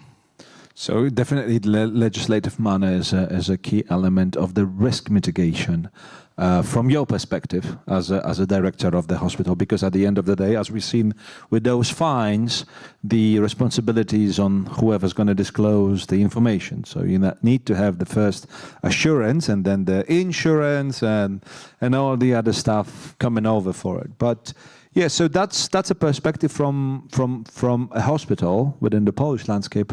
But then, Madame Liveria, I wanted to ask you, what is your insight as a European agency, seeing those differences or challenges that we can face across all the 27 states, and maybe even going beyond. So for the other member states, accessing, not accessing, transferring data, if that's something under your consideration or not at this point. Thank you so much. Can I record you that the hospital said that wants more regulation? It's the first time that we hear something It's been recorded anyway. We have many regulation, but not useful. Yes. So guidelines, okay. Where we are now, there are indeed many different regulations, and there are regulations that we didn't even mention, like you also were pretty bold to say that you would go for certification, and we have the Cyber Resilience Act. Of course, it excludes medical devices, but there is a medical device regulation which will be revised and will be including also more cybersecurity aspects there. So it comes even more. Also, be careful what you wish for. Thank you. We'll have you on our side. 2 items with regards to what the European Commission regards specifically on how the different member states are really making efforts to implement the different regulations. The concept of simplification has been raised during the discussions that started under the Polish Presidency. At the level of the Council and the Parliament and the Commission, the aim is to try, starting with instant reporting, because there is a requirement for instant reporting under numerous legislations, to create a way, we don't know which is going to be the word now, to create a more seamless and simple flows of information sharing, because it engages very different levels of detail. For each sector might be different, many different actors receiving the reports, many different actors needing to provide this information. So the first step we are working on is simplification. It took us only 8 years after the first NIS was out, together with GDPR, but there is an effort being done there, and this is something that the community, the industry, from all different perspectives is pushing, and we believe that starting with NIS 2 and GDPR, possibly we will be able to achieve something. The second item, which I raised again before, is funding. So. Indeed, healthcare as a sector has other priorities. When, of course, every citizen wants the hospitals to put the money on the MRI. So this is why the Commission, with the many different channels, wants to put forward more funding for supporting cybersecurity investments in the healthcare providers. There is a so-called ECCC, the European Cybersecurity Competence Center, which provides a funding mechanism through the current debt calls, and there will be more that will come. There are a few billions that are dedicated to the healthcare providers. Under the Healthcare Action Plan, there is a concept of some vouchers distributed by regional authorities, again, to support such kinds of investments. And the aim is that this information spreads, that there is awareness on this. It's difficult, of course, for a hospital to create a consortium and start bidding for open calls, but maybe if at a national level, at a regional level, there is something created, something can be achieved. So there are challenges. The challenges are identified, they are known. Of course, new will emerge with healthcare data space and all, but there are actions going towards that way. The culture that we talked about before, which is what Denmark has, is very difficult to change. It takes a lot of time, but having, bright examples maybe might create the change. Thank you. Brilliant. So we understand the landscape now. So Soren, the question will be pretty much to you. So what challenges do you face? I mean, we already discussed. You managed to convince everyone that by law, they have to give you the data. They're actually doing it. You can actually use it. You can benefit. You build your circle of trusts. So where's the problem now for the Europe to maybe copy and paste? Wow, that was a big one. Well, take the challenges first. Okay, so our challenges right now is actually move from cybersecurity to cyber resilience. So instead of having firewalls, then you invest in detection and finding whatever you don't know you're supposed to find.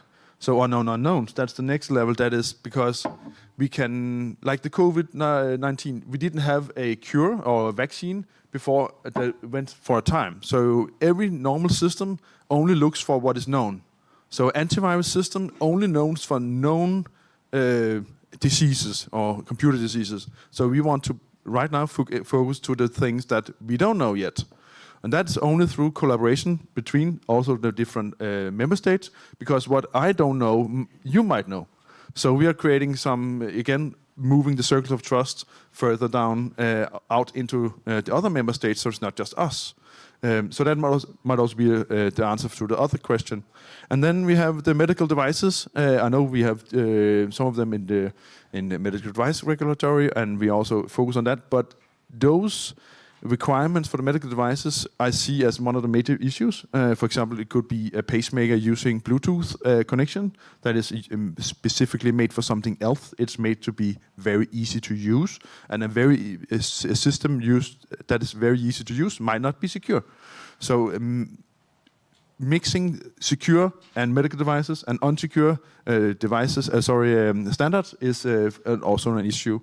And then we have that thing that thinking that regulation is enough. I think we need to have specific technical initiatives that actually both across border but also inside the border that shares and detects. So that's some of the initiatives we're working on. And just for specific on the regulation under NIS, it is correct that we have everybody has to report incidents, but in some countries a major incident is a spam email.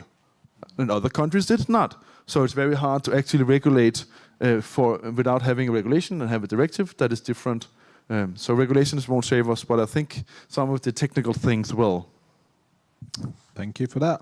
So now looking on a perspective of actually what's been going on in those devices you mentioned, I move over to someone who's supplying a part of that technology. So tell me, what's the device readiness in terms of those mentioned areas, in your opinion, for going forward with, what do you think it's, how we are ready with our devices to be actually on a cyber front ready? It is a mixed landscape, I have to admit. You know, there is a lot of legacy stuff running out there. And there's a lot of initiatives also going through startups to find ways to virtually patch them somehow, right? Be able to secure those devices without actually exchanging them because their return on investment hasn't been reached yet. But for all the new stuff, I think like MDR and the NIS2 and Cyber Resiliency Act and RED 2 with wireless things, it is necessary, but I think we need stronger enforcement and incentives for the manufacturers and software developers, so it actually pays off to do that. And because I've seen that not many worry about it's like features, and let's worry about security later, and very often there's no later. So that's the problem. And another thing is that I believe that, bless you, we have to make the landscape more attractive to talent. I think we lack security conscious talent in some of the states, or people don't choose to go this particular way and help. I know that also the defense sector is struggling with that. Recently, I've seen an initiative to join all of the cyber security people from different companies to try to do something jointly with the Polish force. So I think we need more opportunities for people to see that there is a need to develop and to supply security conscious thought in the sector of medical appliances, but also software, both in security realms and user experience realms, because they're very hard to marry, as was said, right? Okay, so we move swiftly to the devices now. Now, Michał, I will go on a little bit rogue and out of the scope, because you're really engaged a lot with the telemedicine, and we're talking about, you know, the cybersecurity of that process. So, what's your experience? What's actually been now onboarded? What might need to happen to make it sure it's actually doing now more good than harm? I think it's now doing more good than harm, right? With the telemedicine and all the e-prescription and stuff, availability of getting the doctor opinion online, especially in different countries, in different levels of access to doctors. I would say the problems are quite similar regarding the data protection, ransomware, and who's attacking. I think there's a lot more concerted effort regarding cyber attacks. If you just look at some examples, not just telemedicine, but for example, last month in Romania, 100 hospitals were attacked. We had cases in Belgium, we had cases in Poland, we had cases all over the Europe. That if you look at the US counterpart, I think it's good to learn on others' mistakes. The huge cyber attacks cases with the Change Healthcare ransomware attack that held the 100 million Americans not able to access the data for a month, or national public data breach. We're talking about 2.9 billion records, 170 million people. So I think there's no chance for the hospital service provider to protect them protect themselves. So this European initiative was talked about. I think you mentioned a lot of things. I think that's very, very important. Prevention, education, resources. I would say threat detection and identification, to share those. Rapid response, basically something maybe online also, because even if you hire a talent, if you have the money for a smaller hospital, a bigger hospital somewhere in Europe, it's very hard to get someone that is very highly specialized in cybersecurity, because then Google can hire him, on OpenAI can hire him. So it's like very tough competition, and the deterrence. So that's something European Union is also thinking about, especially regarding the nation players that are interfering. You need the nation response to that. And one last point regarding simplifying and regulation, I think this is crucially important. I think we are decent on regulation and safety. We're so-so on implementation, and I think we are making it more convoluted than it's necessary.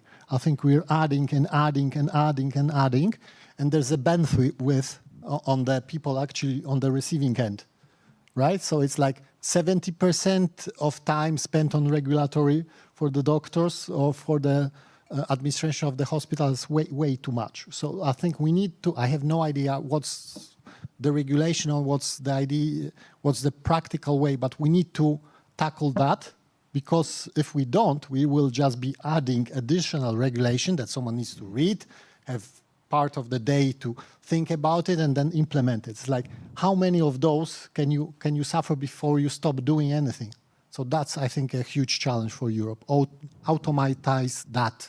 So I think concluding now, because we ran out of time, so I just want to wrap it up and say we've heard from the legislative viewpoint, the regulative, and then all of the participants that we do have in mind one common thing. It's the patient-centric approach, so the human-centric approach and all of that. So once we understand what we need to do to facilitate the service we provide in healthcare, and which is actually saving lives, we need to do everything we can to make it work, and then maybe putting at the ground level the cybersecurity by design first is the right approach, and then building on that so we don't have to worry about it, we don't have to tackle it, it's just one of the standards. You know, we had a simple standards of like electronic devices standards in the Europe, and if we implement that as a basic level, no chip can be imported or produced if it doesn't meet them certain criteria. Maybe this is the way, but I would like to thank you very much. Thank you very much, everyone staying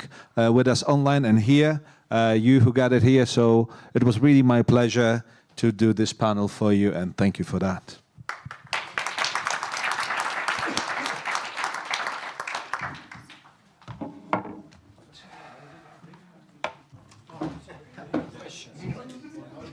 Well, we don't have time for questions. I think we run out of time. I think that you can have time for one round of the questions from the audience, if it's possible. But the question is to the audience. Do you have any questions, ladies and gentlemen?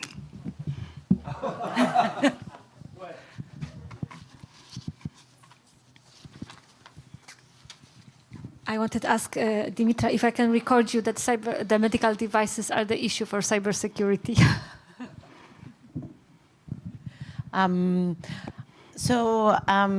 Yes, you can. I give you my opt-in. I think the concepts around medical devices have been mentioned. The aim is the following. First of all, when the medical devices, when they were created, cybersecurity, it was there as a concept, but by design, by default, it was not perceived at all. Many legacy medical devices, very expensive, the medical devices, the life cycle, the creation of a medical device. I was in a meeting of the Financial ISAC last week, and there was a representative from pharmaceuticals, and they came to share with us information with regards to the process of the invention of a drug until it's going to be dispensed. And the same for medical devices. It takes about 10 years from the concept to have it out. So you understand that in 10 years, cybersecurity 10 years ago, probably nobody knew about it. So you understand what kind of devices we have out there. Apart from, and finally, a new era of medical devices connected via Bluetooth, pacemakers, digital devices, smart devices. We're talking about smart devices with the knowledge and the algorithm getting learning, the machine learning part learning old kinds of tricks. I mean, the code that the machine, the AI is learning is old code. Doesn't know about cybersecurity. So there are already these challenges. So there will be an effort also for the medical devices. We don't know whether the legislation will be the solution there, but at least there is awareness and there is a massive concern. Thank you. So do we have any other questions? Thank you very much for this panel. Thank you very much.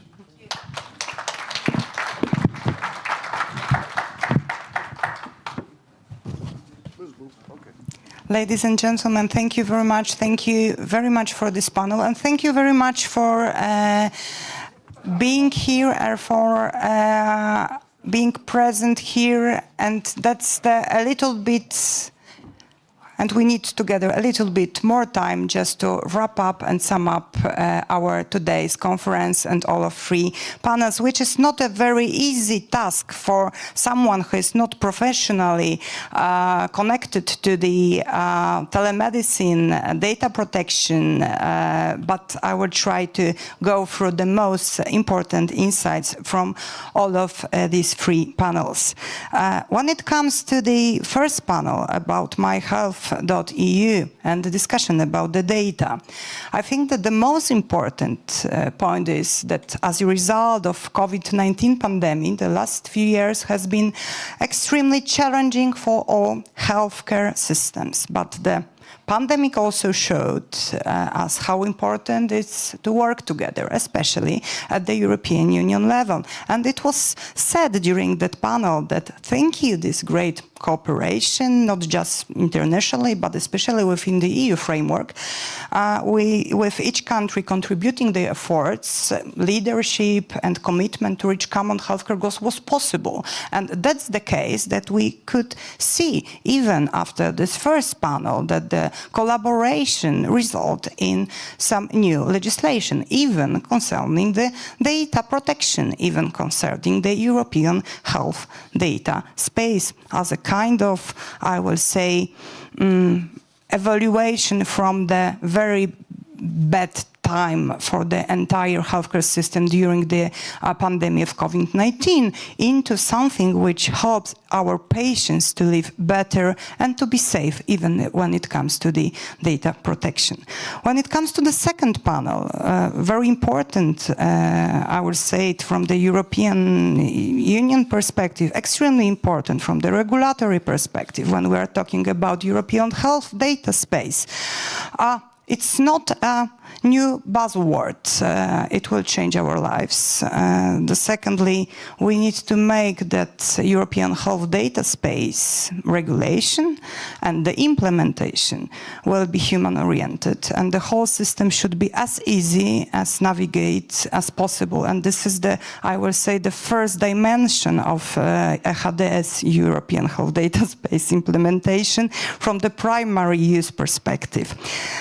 It's also extremely important that it's a great opportunity to create new unified standards when it comes to the data protection. That's the very important part of that regulation. And from the secondary use of the secondary use dimension of the European health data space implementation, we can think about a few points, and this is what was discussed during the second panel. Scientific research and public health policy will accelerate thanks to real-time data. In order to make it happen, we need to gain trust from patients. And of course, that's one of the most important challenges. And there is a huge need for the healthcare providers to prepare for the new system, for example, when it comes to the tools for protection and anonymization of the data.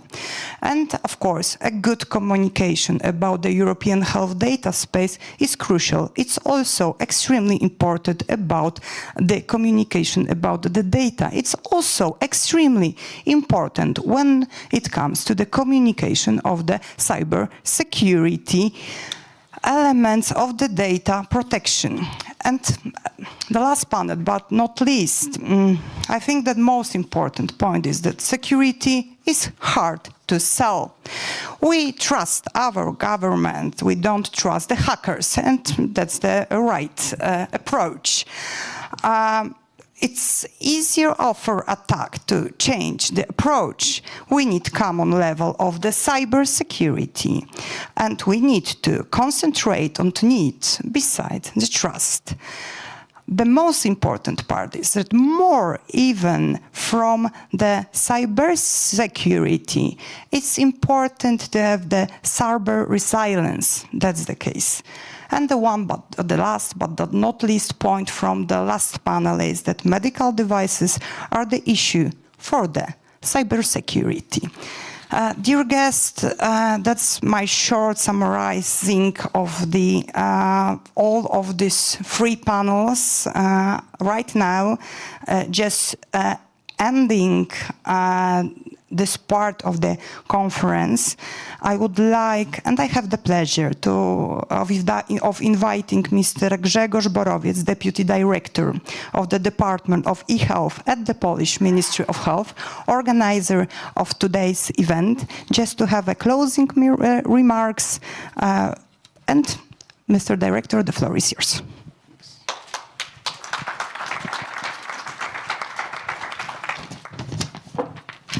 Ladies and gentlemen, distinguished guests, I have the honor to thank all of you on behalf of Polish Ministry of Health for coming to our conference, personally or online.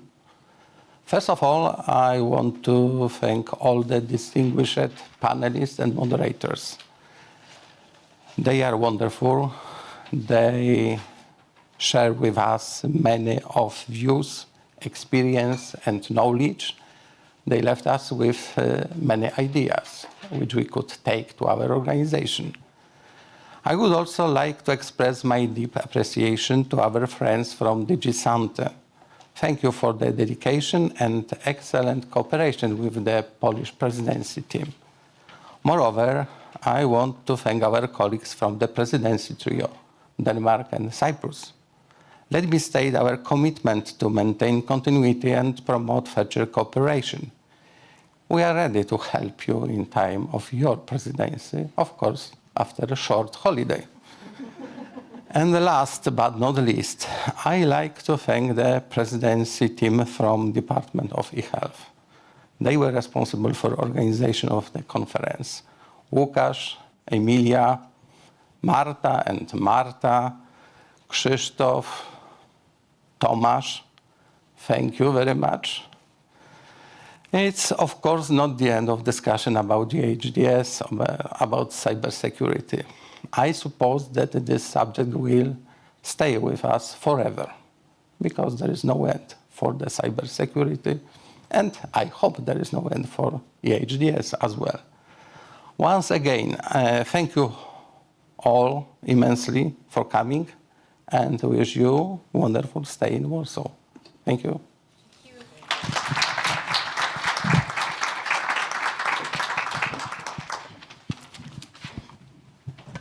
Thank you very much, Mr. Director. Thank you all for being together with us. And first and the foremost, fingers crossed for the Polish Presidency, which will end by the June 2025.